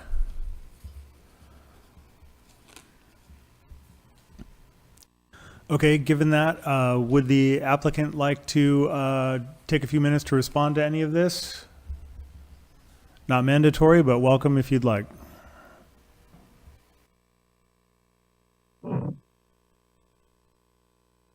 I'm not sure if Kyle's coming up, but I can speak first. Okay, yeah, go ahead, sir. You know, just to speak to, there's a few items that I want to pass back to planning, but just to speak to some of the factual components. To clarify on the setback, so Kyle did not necessarily want to do commercial here. We spent a lot of time with the planning department to come up with a project that would meet the standards. And the commercial component is something that came from the zoning, in that we have to have, we could not have anything but commercial on the ground floor in the first 75 feet. So I just want to clarify, Kyle's not necessarily in the market for commercial. The parking, again, it's a mixed torch. You know, the city over recent code changes has depleted parking. So when we used to design for residential, it was based on square footage, and then that was reduced to just one space, minimum of one space per residence, regardless of bedroom. And there's actually a cap, so we can't go over a certain amount of spaces. So that's a little bit of a struggle. I understand people have cars, but then the city, you know, the zoning's pushing to limit cars and have more bikes. So that's a tough position for us. We're not trying to limit parking for any development reasons or financial reasons. It's just to try to satisfy the city's design criteria. I'm just going to go through a couple, and I'm taking notes as I'm hearing comments. And again, I'm just going to speak to the factual. As far as the tavern, and I don't know where that rumor started. We've never discussed a tavern, and as Dilo pointed out in the beginning, a tavern would require a use permit. It's not something that's principally permitted. If we were, which we're not, going to apply for a tavern, that would have to come back before the commission and be a public hearing item as well. Nitra with the engineering division has requested the traffic study. I wasn't quite clear on the discussion with the the enforcement of speeds and whatnot. Really with the traffic study, we're looking more at, again, from Nitra, whether a turning pocket or a turning lane is needed and how best to divert traffic in and out. And again, that's a struggle, more cars, less parking, to meet that happy medium. Just a few more notes. I'll make it quick because I'm sure the Planning Commission may have discussions. As far as topo, it's a pretty flat lot. We usually don't do topos when there's less than 10% grade. But with that being said, these are all slab on grade units to keep them as low as possible. And in addition, the way that they're designed is up down 2-story units. All of the ground floor units are either accessible per the building code or adaptable. So with that, we are building this at the minimum lot elevation, which is for siding 8 inches off of finished grade. And then the sidewalks have to be 4 inches above. So as far as height, topo, drainage, the building code has requirements. We've submitted or worked on the MS4 drainage. So drainage and runoff, that is all built into the building code. We cannot divert water off of the site. It all has to be addressed on site with either landscaping areas, rain barrels if that's needed. We get credit for the amount of trees that we have and open space. So that is all codified. It's not something that's overlooked in any way. It's actually designed by an engineer. A few people touch on height, so we do have a 10-foot setback in the back. The maximum height on those residential units is 29 feet. Where zoning allows 35 feet. Do keep in mind that that's the highest peak of one of the units. The average eave is 20 feet and the median height on those buildings is 24 feet. I would point out that because it was commercial abutting residential, we had a 10-foot setback. Most of the new state standards with this housing crisis where they're encouraging maximum density or maximizing density are allowing, even on a small single family low residential lot, 3 or more units with a 4-foot setback. So it's changed, and I get it. It's hard. Again, the state's claimed a housing crisis, and people, it's not just Arcata. I work in every area in Northern California and beyond, and people are building houses. It's what's needed right now, and they're building it. I'll tell you, there's not a ton of money in it with the cost of construction. So it's not a rich man's game, but it is a necessary evil. I think that's about the gist of it. I don't want to keep beating these comments to death. So if there's any questions of me, please feel free. Otherwise, I'll pass it on to Kyle. Go ahead, Peter. Sarah, the 75-foot setback, does that apply if you were far to the east? I mean, does it apply to the whole lot because there's a commercial space there? Yeah. Well, it's not. Oh, go ahead. Yeah, I'm sorry, Sarah. I'll jump in as to respond to that. It's a question about the interpretation of the code, and the mixed-use standards do state that residential uses shall not be on in that 75-foot area. It's intended that that area be reserved for commercial uses. And as I'd mentioned earlier, I think this is an area that the Planning Commission should take a closer look at because it really does inhibit, many of our commercial mixed-use sites.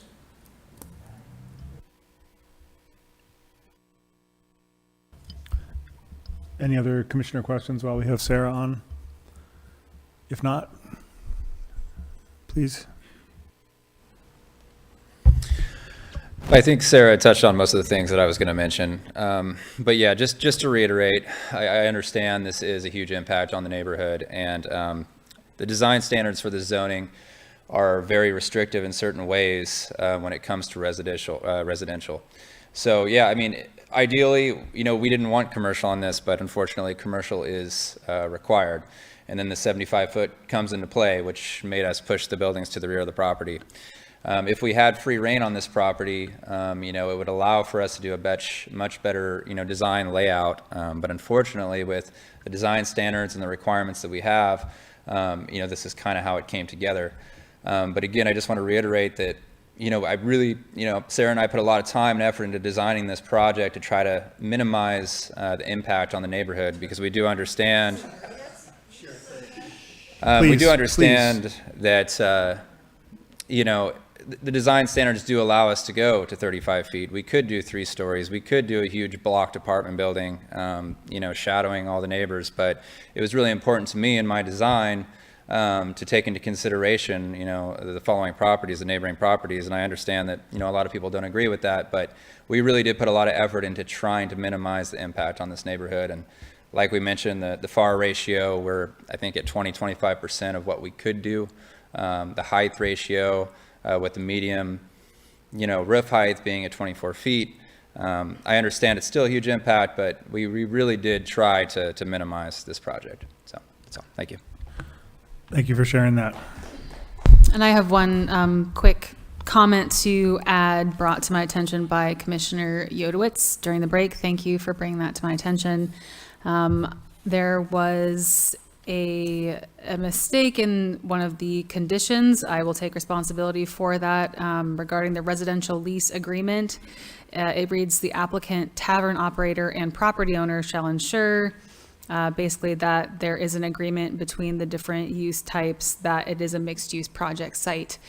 This was a condition taken from a different project suggested by my colleague Joe Matier, to essentially minimize the conflicts between users, and that was left in there by mistake. So I apologize for not catching that and for any confusion for the public. So there is no tavern proposed as part of this project. Thanks for that. Could you explain where that is again? That's on packet page 23. It's condition B8. The first sentence after residential lease agreement. And what I would suggest that the Planning Commission change that to, if they consider approving this project, as just simply strike applicant, tavern operator, and property owner, and replace that with property owner. So it reads, the property owner shall ensure the lease agreement for the residential dwelling unit adequately acknowledges, and so on and so forth.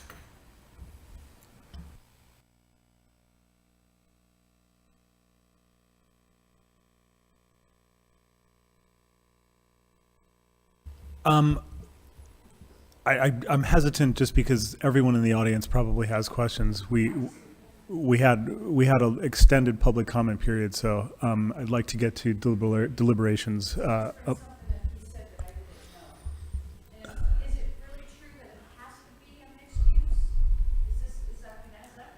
I think the best thing for you to do would be to follow up staff outside of the meeting, and I'm sure you can get a good answer from staff, but I don't want to take Planning Commission time right now to get into staff questions. Thank you for that. Okay, I appreciate everyone's comments.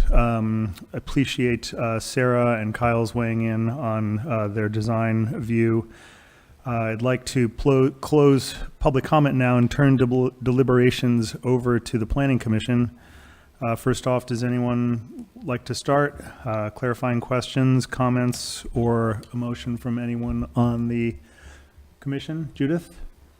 Yeah, actually, here's a clarifying question for staff. I did notice in the ADU law text that there's a 60-day limit on the amount of time between, I think, the application and the time when a project must either be approved, denied, or deemed to be approved.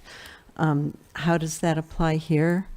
And this is important because if we should recommend some design changes, we may unwittingly run up against that limit and find that the project is deemed approved. Yeah, I'm going to give you the answer to the best of my ability. I don't know that this has been tested in case law or anything like that at this point, but I would offer that we are not following that accessory dwelling unit law to the letter. This didn't come in as an application, a building permit application for ministerial approval of an accessory dwelling unit.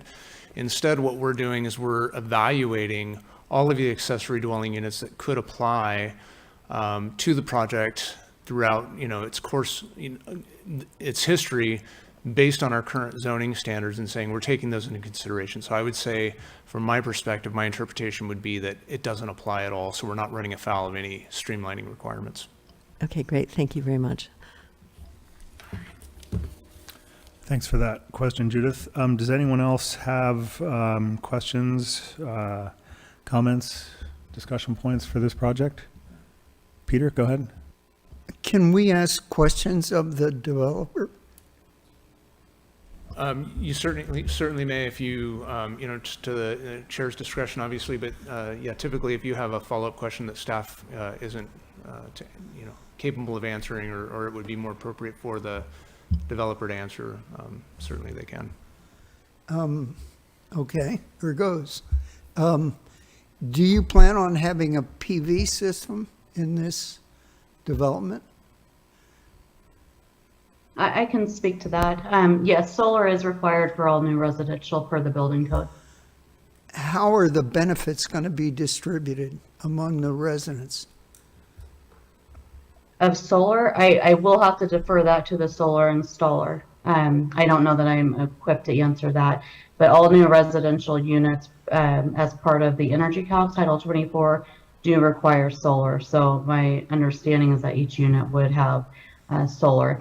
In addition to that, the building code has made some big changes as of January 1, code update to push for primarily all electric. So even if we do have gas, we have to be set up for electric. So at this point, many projects are just going all electric. Thanks. Yeah, just to reiterate what Sarah said too, we came across this with the previous project. So the Title 24 does give us the requirements for our PV systems, and in a lot of circumstances with duplexes, there's a minimum requirement for that duplex. But as a developer, we've put the extra money into that as well, to distribute that system equally between each unit, so that way each tenant does benefit from that system. So, but like Sarah said, EV. We're seeing a lot of electric appliances required with the Title 24 requirements now with the new year. So a lot of this stuff is going to be filtered down through the building code and energy requirements. Speaking of EVs, are you going to provide EV chargers in the parking? It depends on what the Title 24 requires, but yes, there will be a requirement for EV parking. I don't know what it will be until we actually get to that report and it's made. But whatever the report is recommending or requiring us to do, we will propose in the development. Let me suggest you do more than is required. Mm-hmm. Yeah, they put a pretty, they take in consideration all the units and stuff like that. And I don't know the exact calculation without us contacting our agent, but yes. All right. Go ahead, Joel. If the city were to find a way to get rid of the commercial use requirement, how difficult, would you be willing to do all residential on the 11th Street frontage? And B, how difficult do you think that would be to, time-wise? What kind of a delay in the project would that result in? Maybe David speak to the not allowing. Yeah, so very complex answer to a simple question that I'll try and simplify.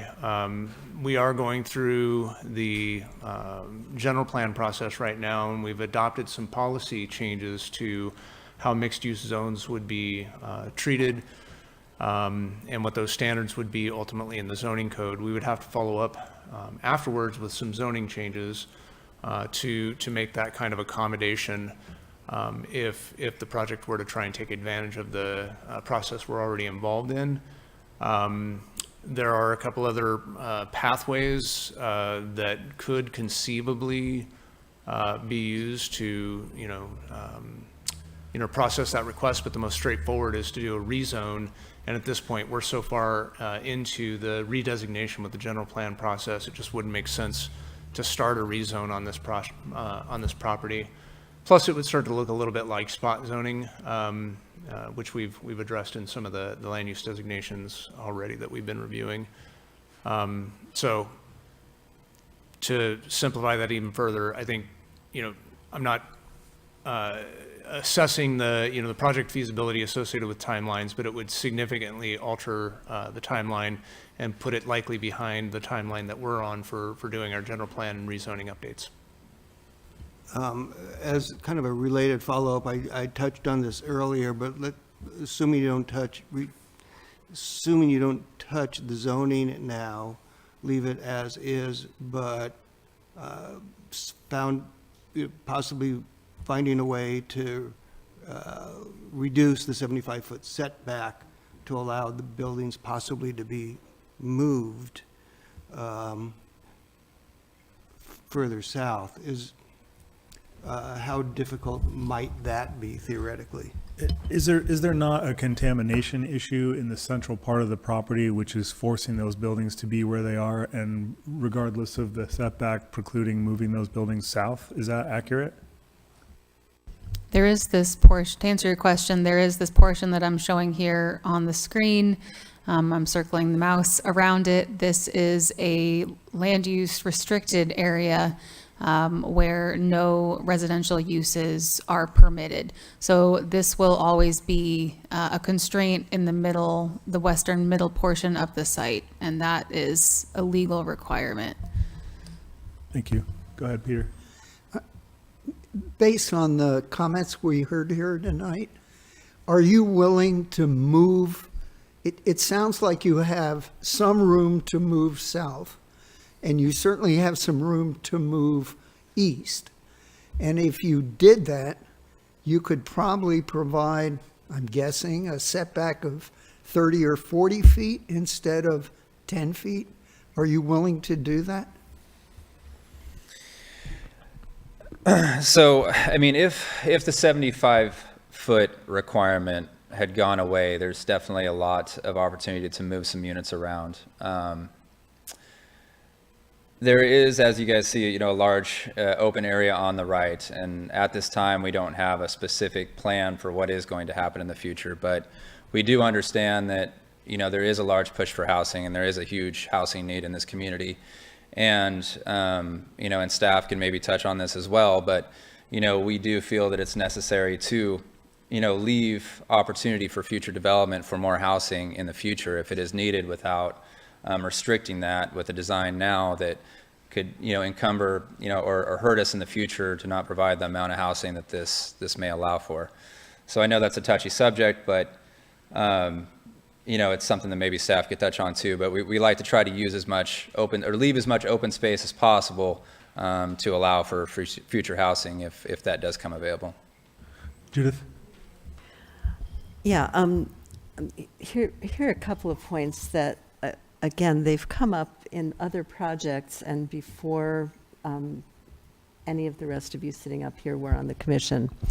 A very significant policy that the city adopted, albeit informally, a few years ago, beginning with the area around Stewart School, that development, was that when accessory dwellings are to be part of a project, first, their location should be designated in the initial proposal, and secondly, once they're designated, you don't go incrementally adding them somewhere else. And so this particular plan on a parcel with a large area that has not been designated currently, the proposal seems to be taking advantage of some oversights in our policies on a couple of levels, and you might want to think about addressing those.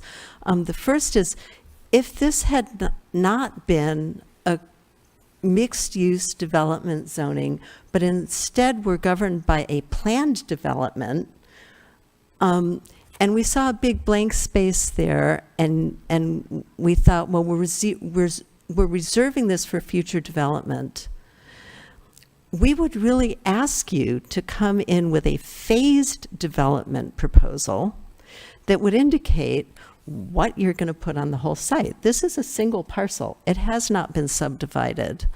And you're taking advantage of a CEQA exemption as well as a mixed-use development density bonus. Two features that allow you to come in with a proposal like this that sort of sneak under some of the policies that the Planning Commission has been attempting to abide by for at least a decade, and possibly longer. So what I'd love to see here is a new site plan that takes advantage of the opportunities to either move that near boundary development in the north and the west toward the south and the east, move the access road to the west side of the site, thus consolidating the asphalt with the existing Greenview Market parking lot and whatever they're going to do there in the future, and ideally bring us a site plan for the entire parcel.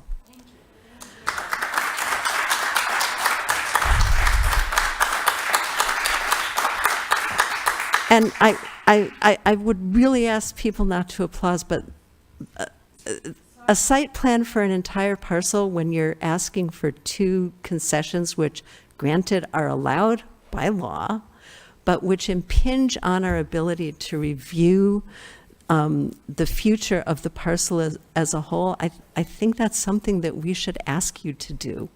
And that in terms of marketing your development, may actually be advantageous for you.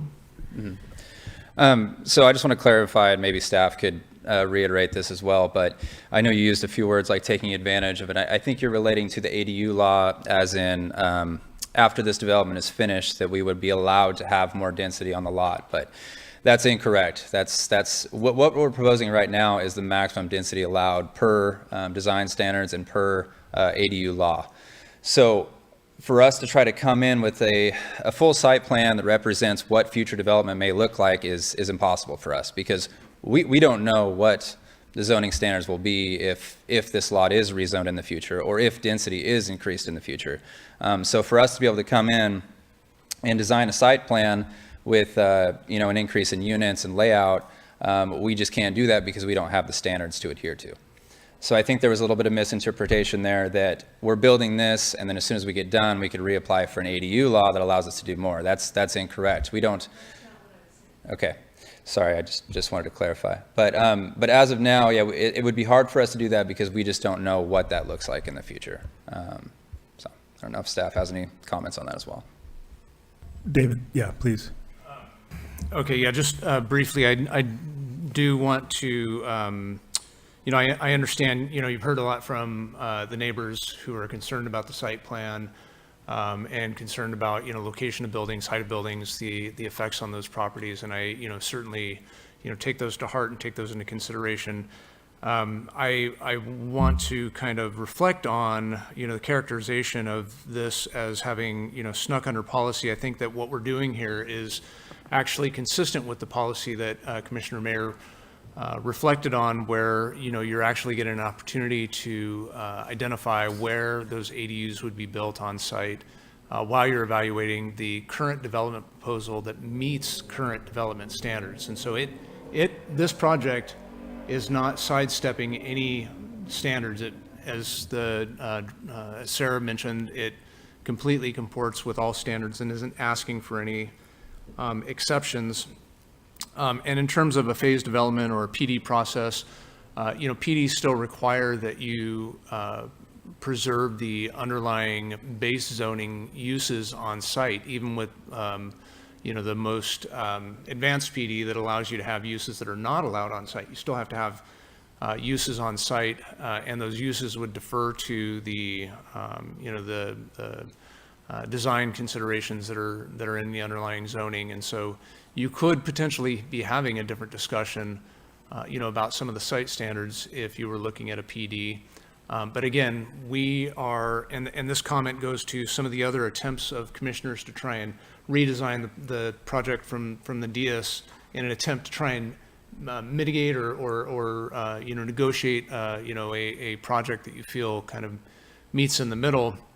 And that is that the project meeting these standards, sort of begs the question that,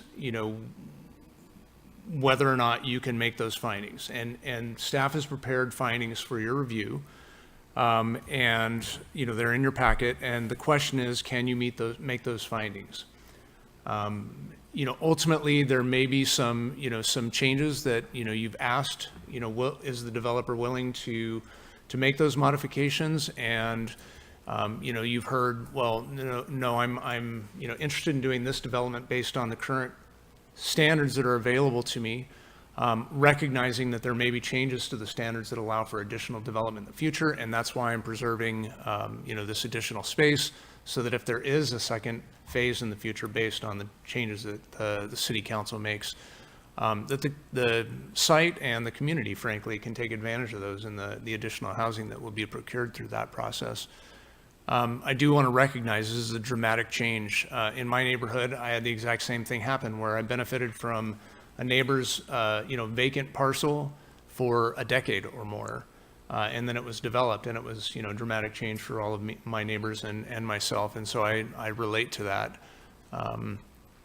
And so the commission really is looking at, the standards that are before you, the findings that are before you, and trying to assess, does this project meet the standards?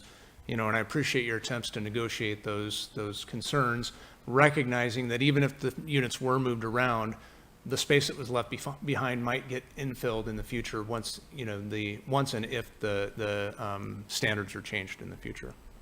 Got it. Thank you for that. Matt, you want to weigh in? Yeah. I really like this project. We're in a severe housing crisis. I've been on the commission 6 months, and this is the first significant new housing we've actually looked at approving. I look at the staff report that a similar project was proposed 30 years ago, and I think about all the lives that could have been better to have that housing 30 years ago. I really appreciate the thought that went into this project. I think it was a good design, and I'm ready to approve it. Joel? I am generally supportive of the project. We are in a housing crisis. I recognize that whatever type of housing is built is going to impact somebody.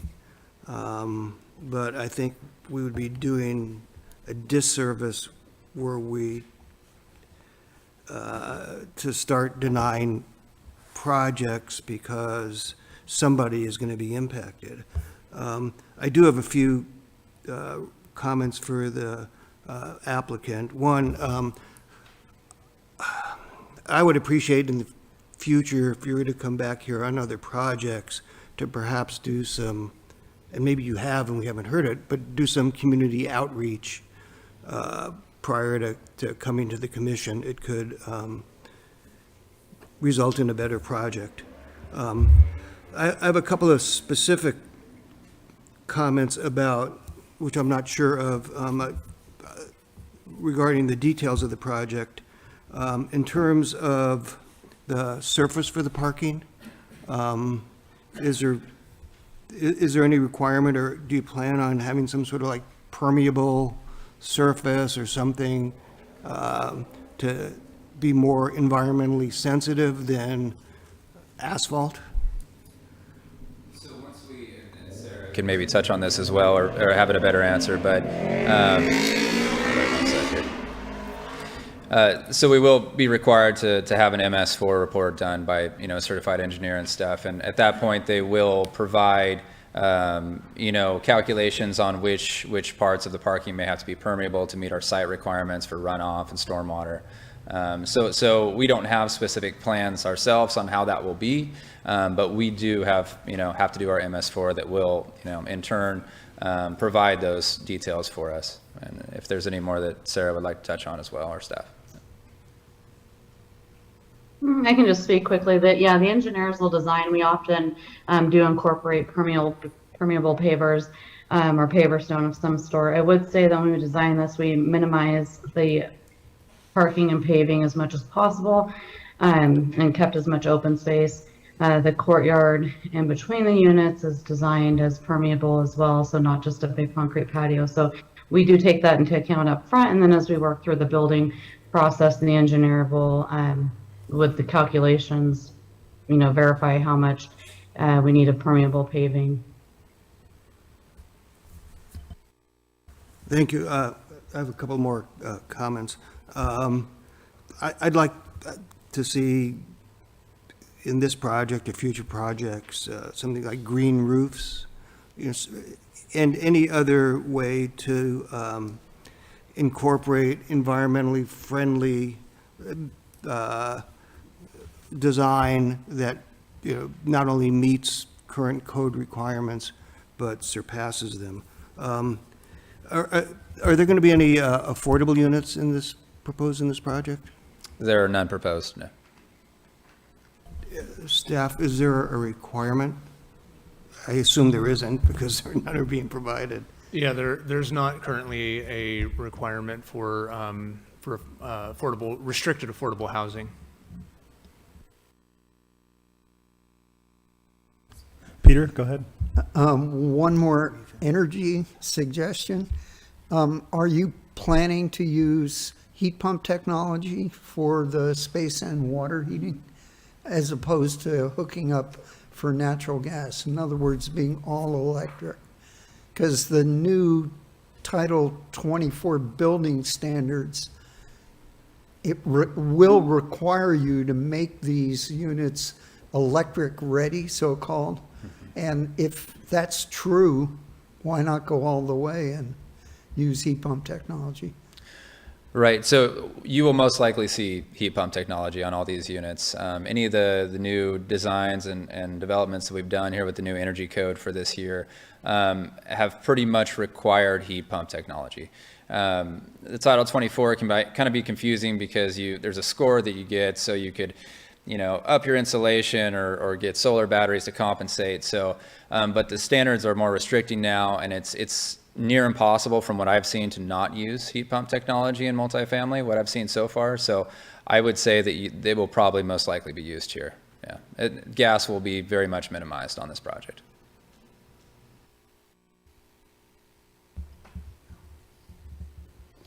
Okay. I appreciate everyone's observations. I have looked at this project, listened to everybody. I agree with the general sense that we are in a housing crisis and need to build homes. Arcata has committed to doing strategic infill, and I don't see how we're possibly able to do that without impacting neighbors. I appreciate the concerns. I'm also mindful of the fact that the development is asking for considerably less than they could on this lot. And so I think that's a very meaningful concession to what they could be building right now. If there's no questions at this point, looking for a motion if there is one. I would make a motion to adopt the findings and approve the project. Then we have a couple of modifications, modifying B8 to strike the first sentence and replace that with property owner, or first clause in the first sentence, replace it with property owner, and add a B9 referring to the condition regarding the upright bicycle parking. So modified. Okay, we have a first with modifications. Do we have a second? Second. We have a first and a second. All in favor? Aye. Aye. Aye. Aye. Judith? I came in here planning to vote for this project. I've changed my mind. I think the principle of hedging on a parcel so that you can take advantage of changed standards in the very near future and not providing us with a phased proposal is something I will not vote for. So, nay. Thank you, Judith. Motion passes. Okay, thank you for everyone and the discussion. We are moving now to our business items portion of our agenda this evening. We only have one business item this evening, which is to consider a recommendation to the City Council on general plan updates. Can we begin with staff report? Yeah, thank you, Chair Davies and Commission. We're sort of picking up after the recommendation that you made on your July 11th meeting and trying to clean up some of the content that we did not get to as a bare minimum, and then providing an opportunity over the course of the next several meetings to get into content where, you know, some commissioners had expressed a desire to revisit certain specific policies. At this point, you know, we've received some recommendations from various commissioners, and we've included those in the staff report. And where I was hoping we could start, if it's okay with the commission, is by picking up with the other considerations table. Recall, we've looked at this a few times, where the policies were stated from primarily the Gateway Area Plan with recommendations. So the general plan topic, a recommendation was made, and we tried to track who had made that recommendation. Some were committee, some were community members who made recommendations for changes. We discussed the policy implications, staff recommendation, and then at 2 meetings ago, we asked you to look at this table and review it, and then submit your comments to staff, and then we would compile those comments and then look at them on your July 11th meeting. And so on July 11th, we did have an opportunity to briefly look at this table, but the commission was more focused on providing its overall recommendation. And so we held over the content on this. As you recall, you know, it's a very lengthy table. I will zoom in and focus on various aspects of it in just a moment here, but, you know, it has a lot of content. So there's, you know, it's a challenge to comprehend in total all at once.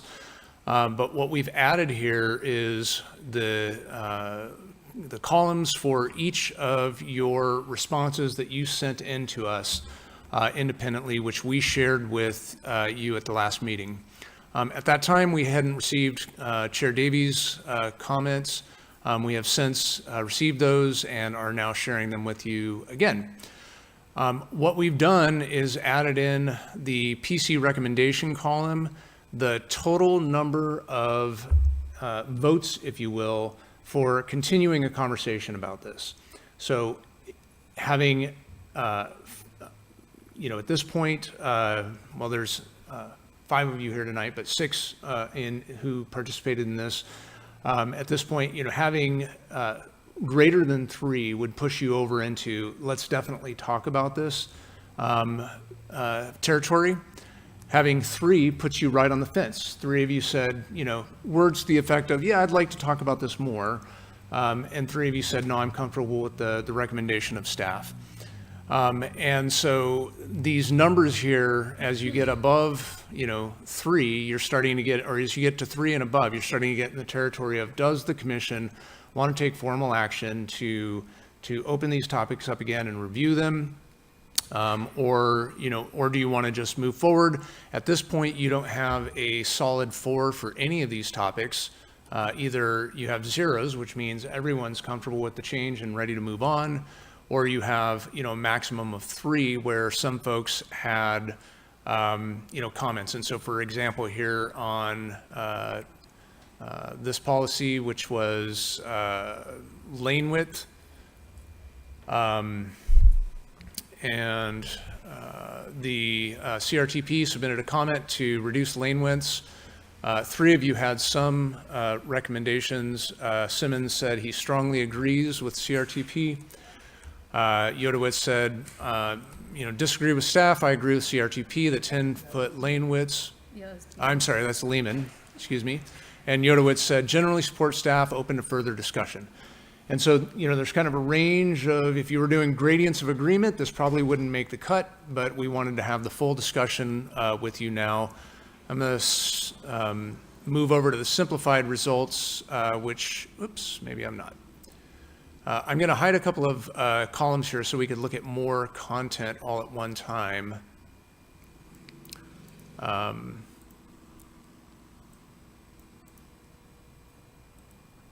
And be able to see exactly what the commissioners had recommended. And we're just going to do one quick run through these things, and if there are topics that the commission want to take a look at further, we'll delve into those and make those decisions. But I wanted to just, you know, acknowledge right from the start that none of these, through that polling process that we did, you know, that staff did outside the meeting that we're now sharing with you, raised to a level of, you know, meeting the requirements for reopening these issues. The majority, or all of them, have enough votes to move forward with what the staff recommendation was.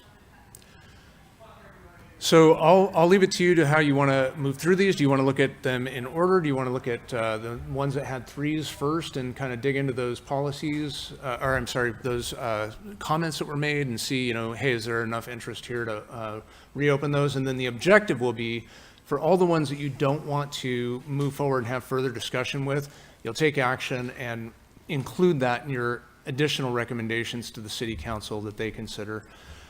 Most of these, the last thing I'll say is that most of these relate to the Gateway Area Plan. We developed this during that process, and there was a lot more discussion about the Gateway Area Plan, and there were a lot more controversial issues in that plan than there were in the other general plan topics.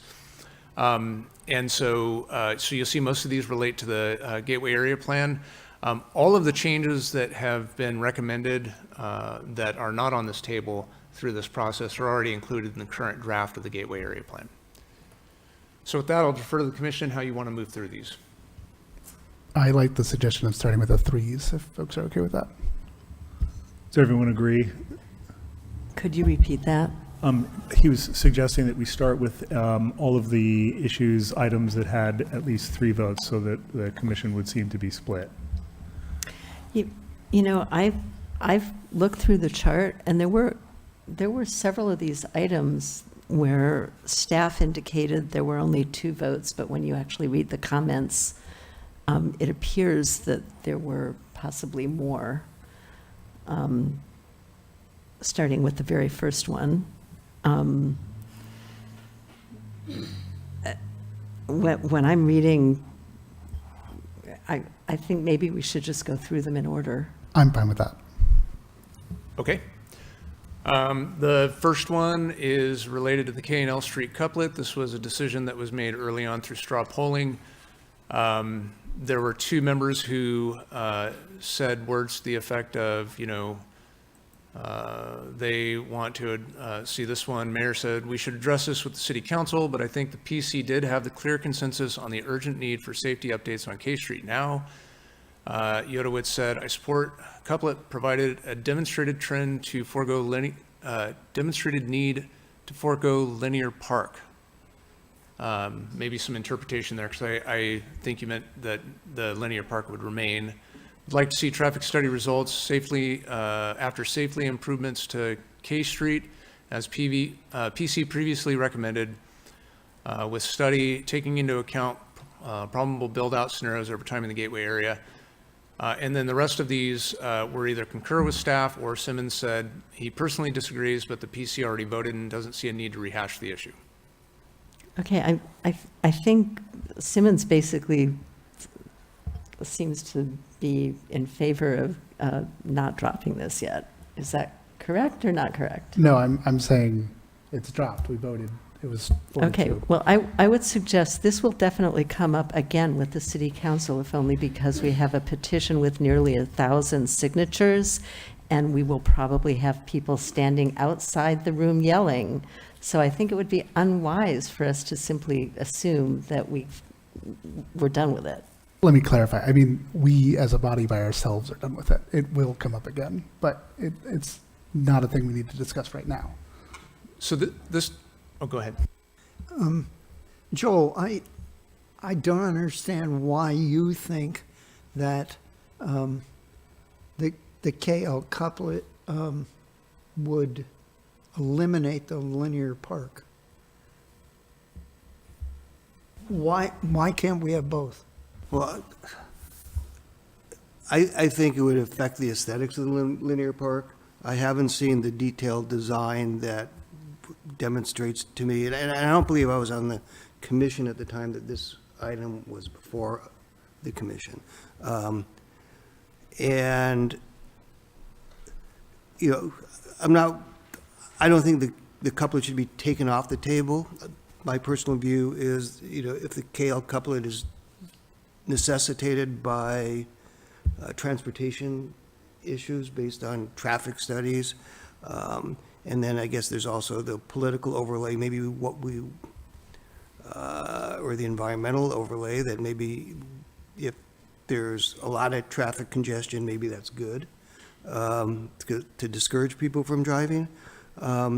But I'm not there yet completely on saying, you know, a yes vote for the couplet. Got it. Okay. What I think is that if Matt clearly doesn't want to discuss this now and understands we're all going to be discussing this with the city council at our joint session, then that means the majority of us are fine with this right now. Let's move on to the next item. The next item did get 3. This is retention of railroad right-of-way. And the recommendation was to, so first, adopted and added to conflicts table, railroad right-of-way should be used exclusively for multi-use trails, bus or light rail transit. And the deletion was railroad right-of-way may potentially be used for creation of multi-use trails, long-range potential uses, railroad right-of-way, including exclusive bus, transitway, or passenger rail service.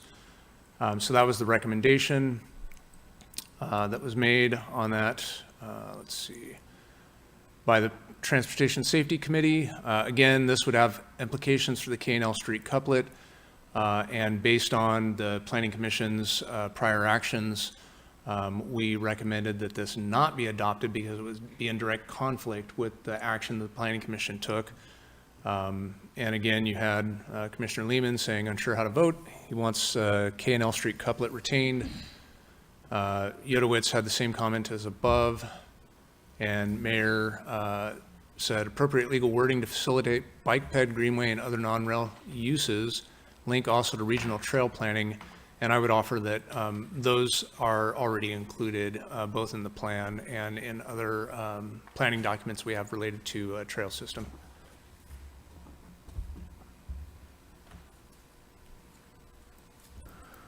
So what was the tally then there? That was a 3 and 3 issue?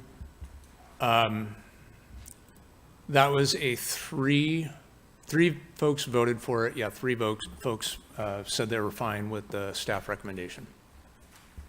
Okay. And I guess I am too. I didn't realize I was. And with that clarification, I don't have any problem with it.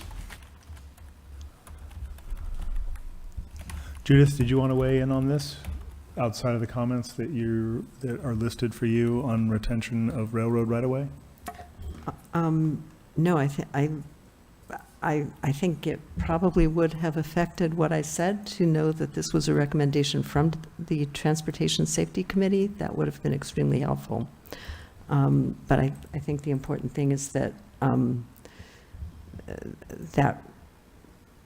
that right-of-way has implications beyond the city of Arcata, and there are regional components that I think need to be considered in whatever language we adopt. So okay. I'm not sure how it relates to that. I think we've got a majority in support there. Okay, the next one had no votes. Everyone concurred with staff. It was related to opportunity sites. Again, let's see, GA1B. Everyone, let's see, not everyone concurred with staff. There were 2. Yeah, there were 2. We had Simmons, concur with EDC except for bike storage. Whoops, dang it, sorry. And Mayor said, yes, the gateway code should include this along with secure indoor bike storage, especially for larger projects. And I believe that that is basically, may have been miscoded as concur with staff. Let's see, EDC recommended not include. Staff suggests that such standards could be considered in the form-based code, which I believe they are, basically requiring high-density residential buildings to have storage space available to occupants within the building. So there, the idea here being that, bike storage and personal storage be included as components. And so that's something we can add into the form-based code. I think mine was a typo. It was concur with staff except for bike storage. So a requirement for bike storage, not a requirement for general mini storage. Gotcha. Okay, so no personal storage, but yes, bike storage. Got it.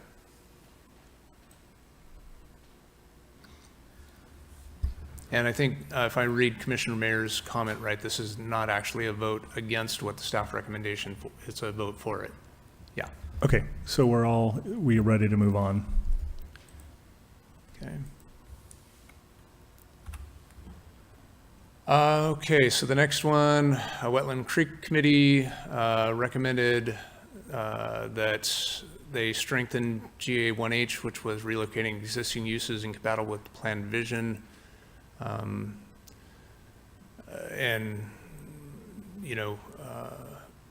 We suggested that it should be a goal, not a policy. Everyone concurred with staff on that. Next one, GA1H, more explicit, deemed incompatible, can be possibly relocated, so not eliminating existing businesses. This is something to be left to the form-based code. Folks concurred with that. We actually have an implementation measure in the gateway area plan as well for relocation. Non-conforming uses, a lot of comments went into the non-conforming uses section.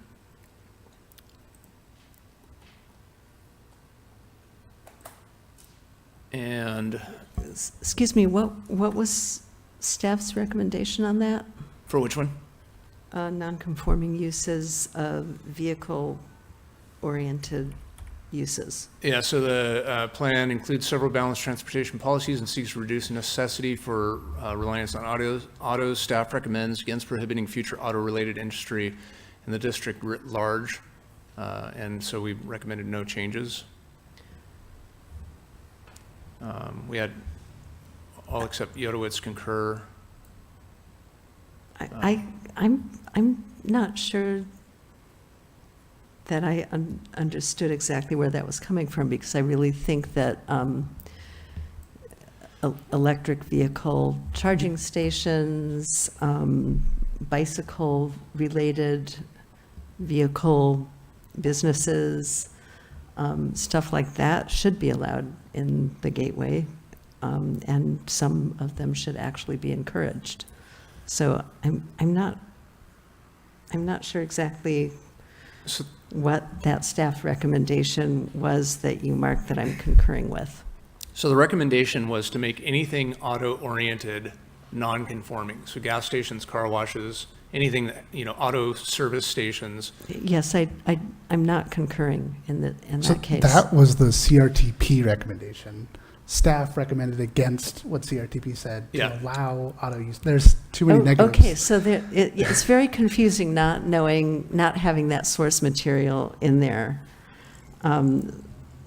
So staff recommends that you don't have the blanket ban on auto-related businesses. Okay. We also recommend... Which you concurred with, right? Is that correct? That's what I concurred with, correct. And existing auto uses are, there's been some changes to the way that non-conforming, through public comment is being treated. And so existing auto uses would be able to continue, and they would even be allowed to expand under the current proposal. And there are, prohibitions on things like car lots in the future. But there may be, other auto-related industry, uses that we might want to incentivize in the future that we're not aware of now. So we suggested not prohibiting it writ large, but not also including it as special status non-conforming, just standard non-conforming. I thought, maybe I misread it, but I thought the proposed code prohibited new vehicle sales. Auto sales are prohibited. And the reason I voiced an objection is if one were to sell electric vehicles out of an office and not have a lot, but I've seen Tesla sales rooms that walked by in other cities that maybe have a car in them, I don't know, but they're basically an office. They do it on a computer.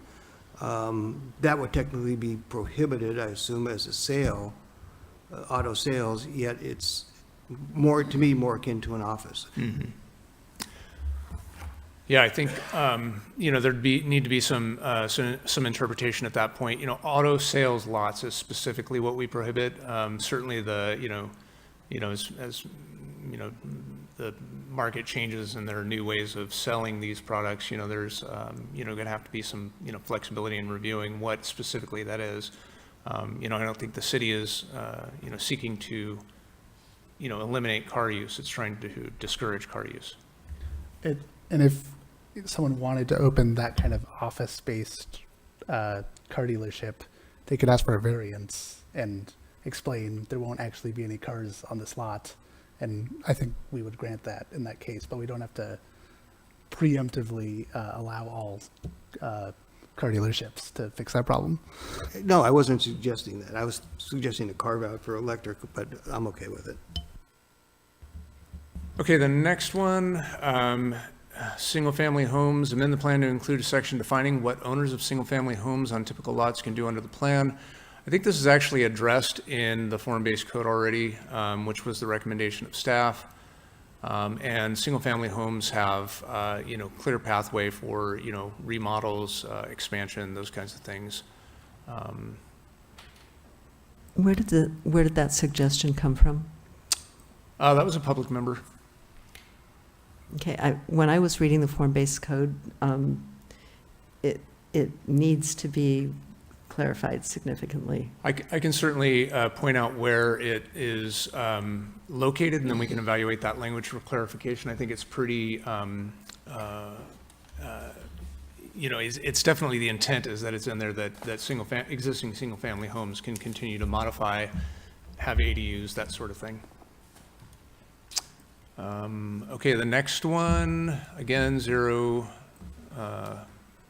votes, land use mix. Public member said to set the percentage of buildings over 2 stories that are required to have commercial space on the first floor be mixed use. You dealt with this today in the project in some regards. We had everyone concur with staff on this, that the city has a long history of projects not being built because of requirements for ground floor commercial. This policy is responsive to that history. Staff recommends no change. Again, no, well, okay, 1 vote on the next one from Commissioner Mayer. This is related to notification. Make it part of the plan document that notice be required by developers and future occupants about what may happen in their neighborhood. I think we addressed this at the last meeting. Excuse me? We addressed this at the last meeting. We increased notification requirements. Correct. Yep. Yep. The next one has no comments. This was related to zone boundaries, create new zone types surrounding Creamery District. This came from, a couple of different sources, and we recommend not having additional zones. There have been, talk of it amongst various commissioners. Currently, you've recommended 4 different zone types, and you have concur of staff on all 4 of those, or all 6 of those. Can I ask a question, though? Yeah. The issue of particular zones straddling the coastal zone boundary is something that I disagree with staff on. And I think for very practical reasons, it would behoove the city to adopt code that will not, in a sense, force the Coastal Commission to hold up our zoning amendments and our plan. We discussed this some time ago, I think, I think right? you probably discussed it at least once at one of the meetings when I wasn't here. But I think that's certainly something that should be brought before the city council and not simply dropped. Yeah, certainly, when you have your joint study sessions, there'll be a range of topics that are, identified in advance that we know are, big concerns of the community. And then if commissioners have, additional concerns, I'm sure there'll be time to raise those as well. This suggestion to split the districts across coastal zone line has been raised many times. It doesn't follow with any of the coastal zone planning that we've been doing for the last several years, and so staff continues to recommend that we not do that. That's one of the reasons why we were stuck with the Ludke for many years after we had adopted a new zoning code. Yeah, again, we can address that in more detail when we get into the coastal zone, but our current approach is radically different from our last approach, and will not allow for that same sort of time gap and delay. I do want to acknowledge that there is some special zoning standards around the creamery building itself. Let's see, limit to 3 stories. And, in the interest of, these are our crib notes, I guess you could say. I'm going to not expose the people who made these comments. These are all public comments already in the record, but, just for the sake of saving space and some privacy. Here, I'm going to, skip through some of these. These are, all of these had no recommendations, these 3. So just real quickly on, building height, limit to 4 stories, limit to 6 stories, focus 8-story buildings in the Gateway Hub. None of those generated enough, to shift what the commission's current position is, with the exception Simmons voted. You can skip me. Okay. What's that? I skipped 8? I said you could skip what I said there. Okay, Just keep going. we're going to skip that. On to building height, limit to 45 feet. Again, concur with staff. Again, Simmons would like to see 8-story buildings in additional areas. So still on building height. GA2B, consider whether all developments over 3 stories should require planning commission review. You did address this in pretty good detail. Commissioner Mayer did have some concerns still, and I believe those will be raised. This will be one of the topics that we definitely discuss with the city council.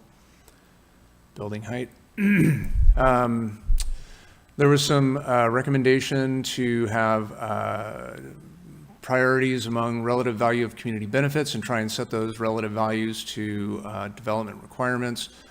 And I think we did try and do that to some extent. There's not a financial study to back that, but certainly the scale of the community benefits follow along with the scale of the projects.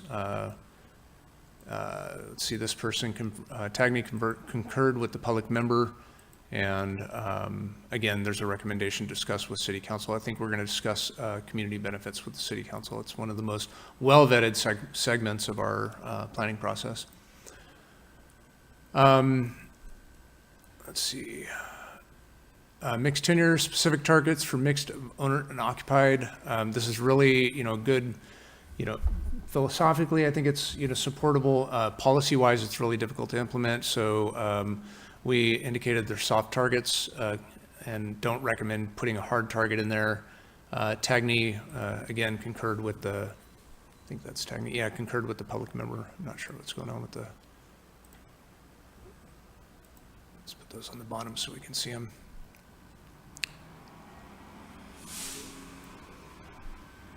Okay, so these 3 didn't get any votes. They related to more comments around simplified development procedures. EDC recommended excluding.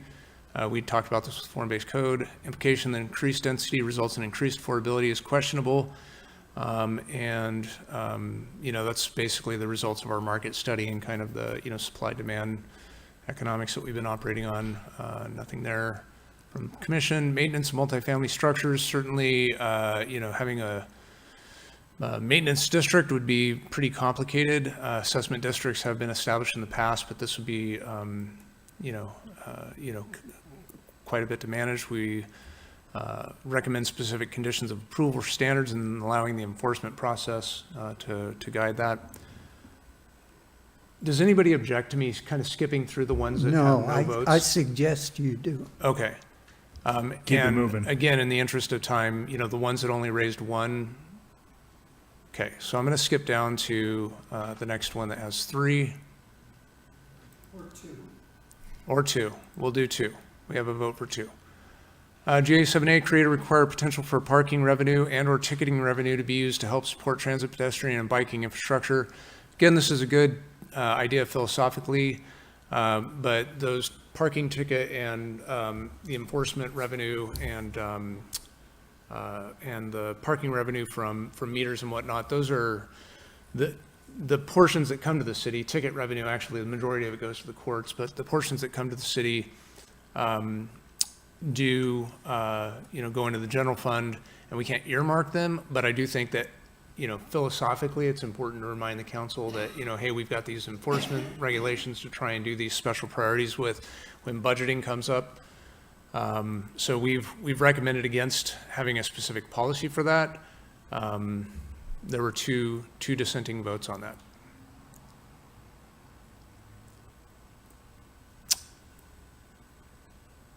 GA7A, invest proceeds, metered parking, same comment here, same content. And, the Planning Commission, as it desires, can have more conversation internally about that. And maybe before you go to the City Council, this could be a minor footnote in your overall policy recommendations. It's sort of outside of our scope, right? Like we don't. Yes. Yeah. Okay. That's what I thought. Yeah. It is a really good idea, though. But you have to recognize that that really good idea competes with all the other really good ideas that come up at budgeting time. So, okay, these ones had 2. These are related to L Street. Maintain current configuration. Remove concept of L as an arterial. Couple it with K. Again, the commission largely voted on this. L in its current configuration, even if the road is expanded, the configuration with trail segregated from roadway. And that roadway would have a road diet. It wouldn't be like K Street all over again. I just want to make sure that folks are aware of that. And that was Yodowitz and Mayor kind of asking for a little more content on that, conversation on that. Next one's on L Street, same content. Next one's on L Street, retain L Street, make one-way and I Street one-way with stoplights at Samoa and I. This was evaluated through our, alternative standards. That's a 1 vote. That's a 1. Thank you. Keep me on track. The next 3 are zeros. Okay, bike lanes, make 11th Street a Class 4, not a Class 3 boulevard. Make KL and 8th and 9th Class 4 from the outset. And bicycle network improvements are being planned in the general plan circulation element. Those are now out since when this was originally written. And we also have grant-funded work that's doing some improvements on 8th and 9th Streets. Again, we had Lehman Simmons vote to have more discussion on that. Yeah, so I said it in my comment, but I actually think we already voted to prioritize Class 4 bike lanes wherever possible within the Gateway Code. So that's in there now. Yeah, okay, good. Similarly with multi-use trail conversion, the idea of removing option to convert trail to road in policy GA7B. This relates to Q Street. And at this point, staff recommendation was that Q Street may be necessary for service traffic. That hasn't made it into the current plan. And this one didn't seem to get, I'm sorry, this one doesn't have a vote on it, but it seems like we made a mistake here. It's just 1. This is a 1.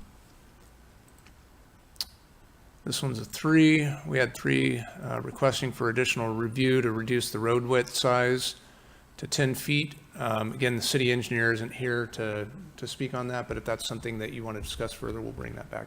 And I think everyone just heard Dan say he prefers 10 feet while he was here. So this is a hot topic right now. Certainly is, yeah.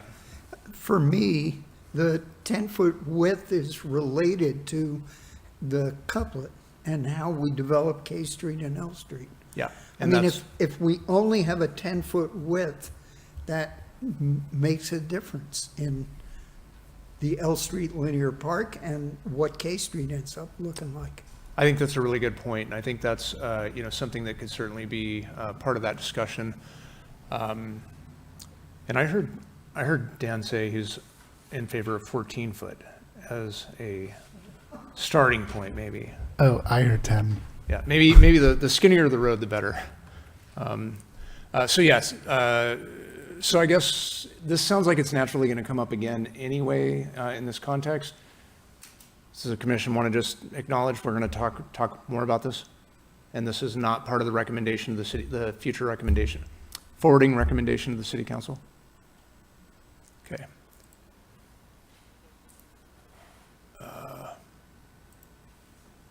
Well, so we had 3 votes. Would folks want to vote on 10 foot right now as a recommendation? If no, that's fine. I believe the current recommendation is 12 feet. Right, and I'm suggesting we could change that if other commissioners are interested. I think that's something that we should bring to city council and discuss with them, because there's some engineering considerations that we may not be aware of here, especially for lanes that may include truck traffic, which is highly problematic in a 10-foot lane. Yeah, I agree with Judith. Let's bring this to our conversation with the Yeah, city and I'd council. like to have the city engineer have the benefit of being able to provide you his recommendation. If I recall, purple is kind of our color for, was it purple? Oh, yellow. I think it's yellow. I'm going yellow. Yellow and purple makes brown. Okay, we're going yellow. Okay, there was another 2 here related to, okay, this is lane width again. So yellow. Okay, and that is it. So what I guess the outcome of this, and I would love a vote to concur, is that this is now, these other considerations will be part of your recommendation, forwarding recommendation to the city council on these items, and with the exception of the 2 that are in yellow, which will be further discussed with the city council, that you're not making a formal recommendation on. Agreed. Do you need go ahead, Judith. I have a question. When I was going through this, I was also looking at a number of the recommendations that I had made in writing that I wasn't actually here to advocate for, and which apparently weren't addressed. Some of them were adopted, it looked like, by consent, and that's what it sounded like when I was listening online. But some of them weren't apparently addressed at all. Do I consider those now simply dropped? They're not going any further, or is there going to be an opportunity to bring them up again? Yeah, that's a really good question. So we added all of those. I hope that everything has been added. A lot of this happened a couple weeks when I was out, but I think that we've added everything to the current version of the bike rack, if you will. This discussion guide. And so we do have the opportunity to go back and revisit the discussion guide. We have the opportunity, some commissioners wanted to look back at other elements that don't have content on the discussion guide yet. And so I think over the course of the next several meetings, you'll be resolving on those issues that are still outstanding, recognizing the time, and I'm sure the chair is wanting to move shortly into the next agenda item. It may be good to open public comment on this item and then take an action on the work that you've done tonight, and then make a direction for staff so that we can make sure that we bring back to you the content that you want to look at the next meeting, including this. So the bike rack is still the bike rack? Bike rack is still it's still in alive play. and kicking. And it was funny, I made a typo today. I wish we would have called it the bake rack. Because it sounds nice. Yeah. Not only is it still there, but we, when we talked about how to prioritize our time, we all wanted to wait until you were back until we got into those issues. So not only are they still there, but we wanted you with us. So Thank you. Public comment on our gateway discussion this evening. Okay, we are ready for public comment. Gentlemen? My time to Fred Weiss.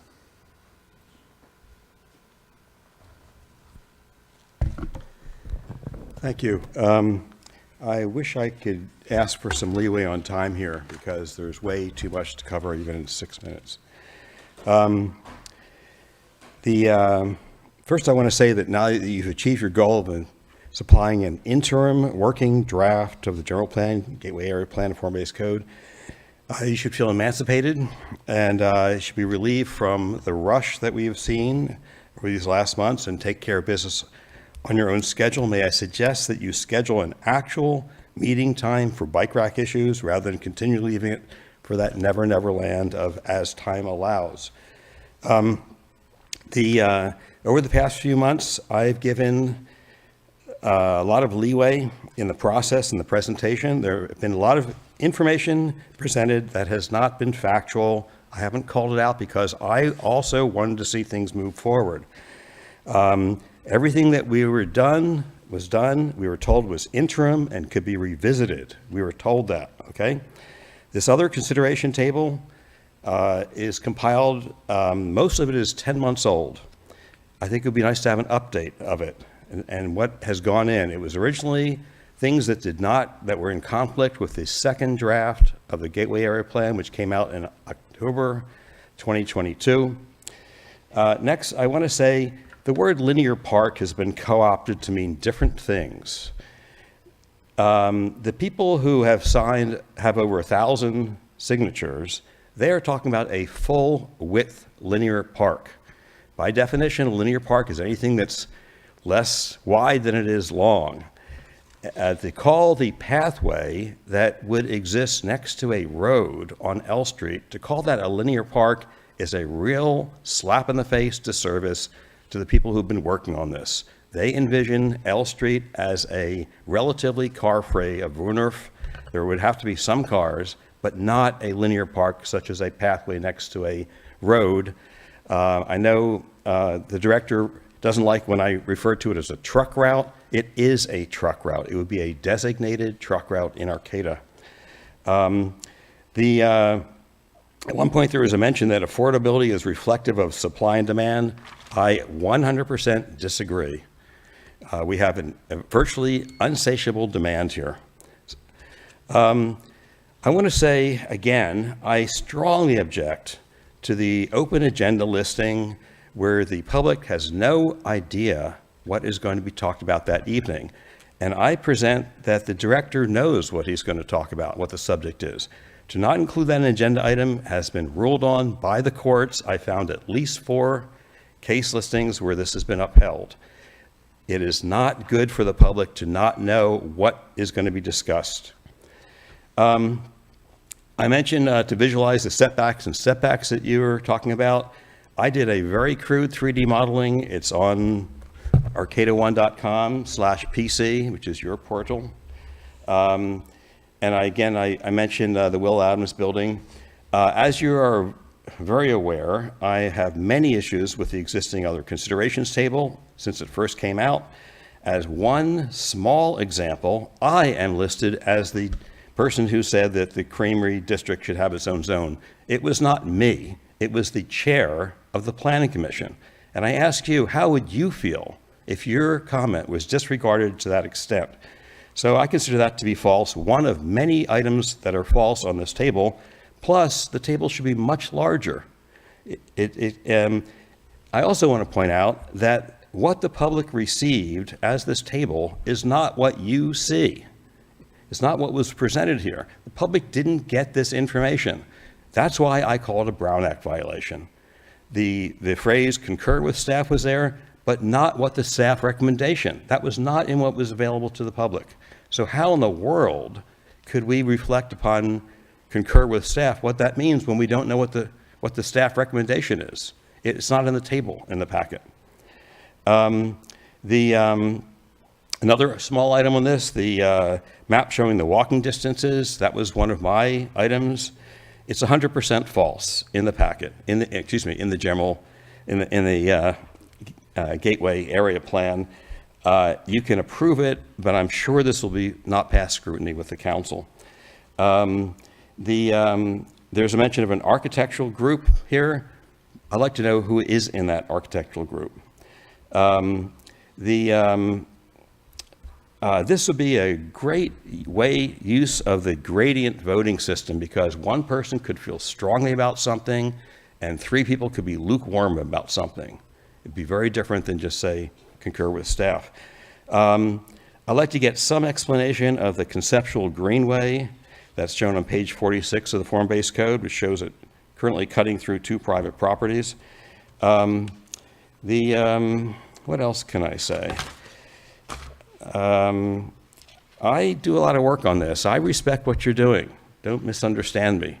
But there's a lot here, and there's a lot that we're not getting. I started Arcata1.com because we were not getting information from the city. That was over 1.5 years ago. We're still not getting all the information that you need, in my opinion, In my opinion, you need to make informed decisions. It has not been forthcoming to you. It comes up in small ways here and there, and that's what I pointed out, some of them. Thanks for your comments, Fred. We do have one person online at this point. Alrighty. Go ahead, JB. Hello to Planning Commission and to staff. I do want to speak to the uncertainty of the future of the L Street corridor. It's covered under a number of topics there that you went over. And one thing is for certain is that the L Street corridor promises to pave over open spaces at the north and south end of the corridor. This path at best will be reduced to a Class 1 trail to a Class 4. It will increase traffic that will make the corridor less safe. The noise on this active transportation corridor will impact commuters, destination users from both Arcata and from all the new infill, in addition to travelers of the Great Redwood Trail. You need to address the safety conflicts on K Street. Dan Burford offers some great solutions on K Street. One of them was 20 miles an hour speed limits, speed domes, roundabouts, reducing parking. In addition, you need to consider other options for how to deal with this. I think you should be considering diffusing traffic. We've only been presented with this one solution that K&L will move traffic in and out of town on that corridor. And there's other solutions. I mean, you can consider things combining 17th Street with Q Street, with N, with V, and using 11th as a mover to basically move them through town. I just think you can do better. I don't think you're trying hard enough on that. And I can see right now that you already have some questions about what are the potential problems. And I just think there's other solutions, and you're getting ready to sacrifice what is the place that should be, the welcome map for the Great Redwood Trail. Instead, you're just settling for this thing because in the beginning, this is what's been presented to us. And I'm thank you for considering that there's some issues here, and I hope you consider them more. And thank you for your time. And don't forget, there's over 1,000 people that do not want that. It is explained that it's for the designation of L Street as a linear park and to eliminate the couplet from consideration. All right. Thanks a lot. Bye. Thanks for your comments. Do we have any more commenters waiting? We do. Go ahead. Whoops. Go ahead, Patricia. Yeah, can you hear me? Yes. Yeah, I had the privilege of going to the Dan Burton walk this weekend in Arcata, and I actually went to the Blue Lake walk and presentation as well today. And I think all of you should definitely watch his presentation. I know HCOG has a taping of it, and they will be posting it on their website. He is modern with his his take on walkability and cities. And what I realized listening to him and some of his solutions on making a bike and pedestrian friendly city was that the city of Arcata is very antiquated, and they're relying on LOS, and it's really a backwards solution in a lot of ways. And I think you should watch it, and you would realize there's so many remedies to K Street that would be wonderful, a wonderful addition to the city that would make K Street actually an enjoyable route through the city. The L Street, K Street couplet is not a road diet, is an open space diet. The people want the open spaces and the greenways along the pedestrian path. They do not want a road to go through there, and they want to protect those open spaces. So saying that we're going to have a linear park is absurd, or saying what I've heard the city say and other people that are championing the city's voice, saying that it will enhance the pathway. It will not enhance the pathway, especially when you're moving it and you're paving open those open spaces. This is not what 1,000 people so far and counting have signed the petition for. We want what the 2010 feasibility study for this whole corridor promised us. There will be no linear park if this couplet goes through. That is absurd to say that there's going to be a small patch of grass that we can call a linear park. 14 feet was not the recommendation from Dan Burden. Sorry, David Loya, that is false.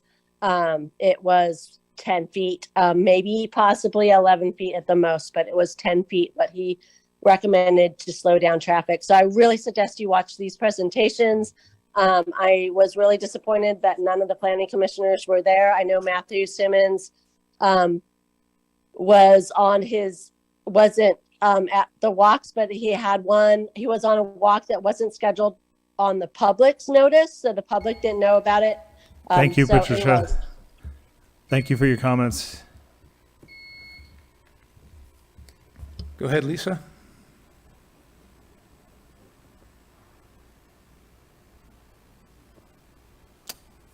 I can see you're unmuted, Lisa. Can you speak for a test real quick? Yeah, hi. There you Good go. We can evening, commissioners.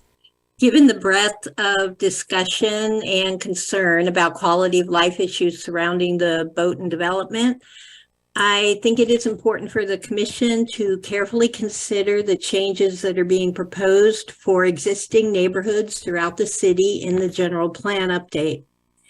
Impacts of commercial, mixed use, and density bonuses, minimum and maximum setback requirements, and the impacts of high density residential in residential low neighborhoods are issues that should be carefully considered. Maintaining a quality of life in our community is extremely important to everyone. Displacing individuals, many who are seniors, who are living in homes that are affordable based on the simple fact that they have owned or rented them for many years, is not a win for the community. Yes, we need to provide housing, and infill is absolutely the way to do this. However, if we are not extremely careful and mindful and do not listen to what has been identified tonight as issues, we will, over time, diminish the desirability of our community, which would be a devastating consequence. Thank you for your consideration and time. Thank you for your comments. We have one more. Go ahead, Jane. Hello, this is Jane Woodward. Good evening. I didn't prepare comments. On the other hand, I want to simply note that the concept of having a park that goes from the north end of the Gateway area all the way to Samoa is an amenity that you can't, that other communities are striving to create. And here we're talking about eliminating it. We want a walkable, a safe, walkable, bikeable area. We've got one. And what we're doing is talking about eliminating it by introducing traffic. I think it should not be, the LKL Street Coplet should not be part of this plan. Maybe put it on as a possibility for the future.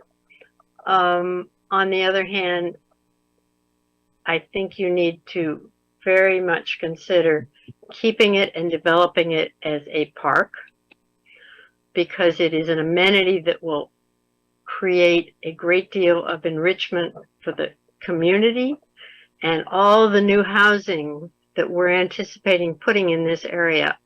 So I think you're missing the mark when you're not thinking about this as a center, an alternative center to the plaza, which a lot of people don't like to go to because of all the students.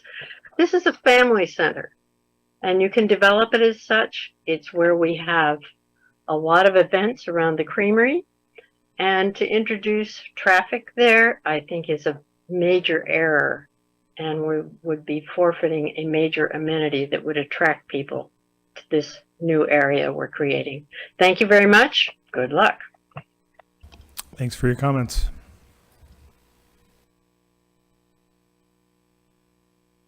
That's all the public commenters we have. Okay, let's move on then. Appreciate everyone's work this evening, as always. The next item on our agenda is correspondence and communications. Do we have any correspondence from Planning Commission members? And Any just to be correspondence clear, from you staff? did not take action on the community benefits table or give direction to staff as Oh. to what to bring forward. So we'll bring that next time if you want, and then we'll focus on bike rack next time. Yeah, please. Okay. Any correspondence from staff? Just really quick, I wanted to emphasize what a couple of public members had stated, that Dan Burden's presentation that he provided last night was recorded. It's hosted by HCOG, Humboldt County Association of Governments, and they are going to host that on their website. I'd really encourage everyone to go take a look at it and hear what he has to say, and just thrilled that for folks who have been able to participate in his walking audits. And then the second, I did mention this earlier, but I wanted to make sure that I communicated it at correspondence, that the minutes from the March 14th, 2023 meeting have been corrected. The issue with the 3 asterisks has been resolved. There are no longer 3 asterisks. We've just corrected the minutes. And there was some confusion that kept going through iterations as we brought it back each time. I went back and listened to the video from that meeting, and the commission actually took action on it. I'm not sure what happened between that action and the following meeting when we brought the minutes back, but we started going through these iterative cycles. And so similar to today, where the change was proposed, the change was made, and you won't see those minutes again to take another action on them. But given the confusion, I can tell you that I am paying excruciatingly heightened detail to the minutes, and I will let you know next week when they're uploaded so that you can go and verify for yourself, just as a little bit of accountability that we finally got those ones right and that we've gotten these ones right. Thank you for that. Yeah. There being no further business, this meeting is adjourned.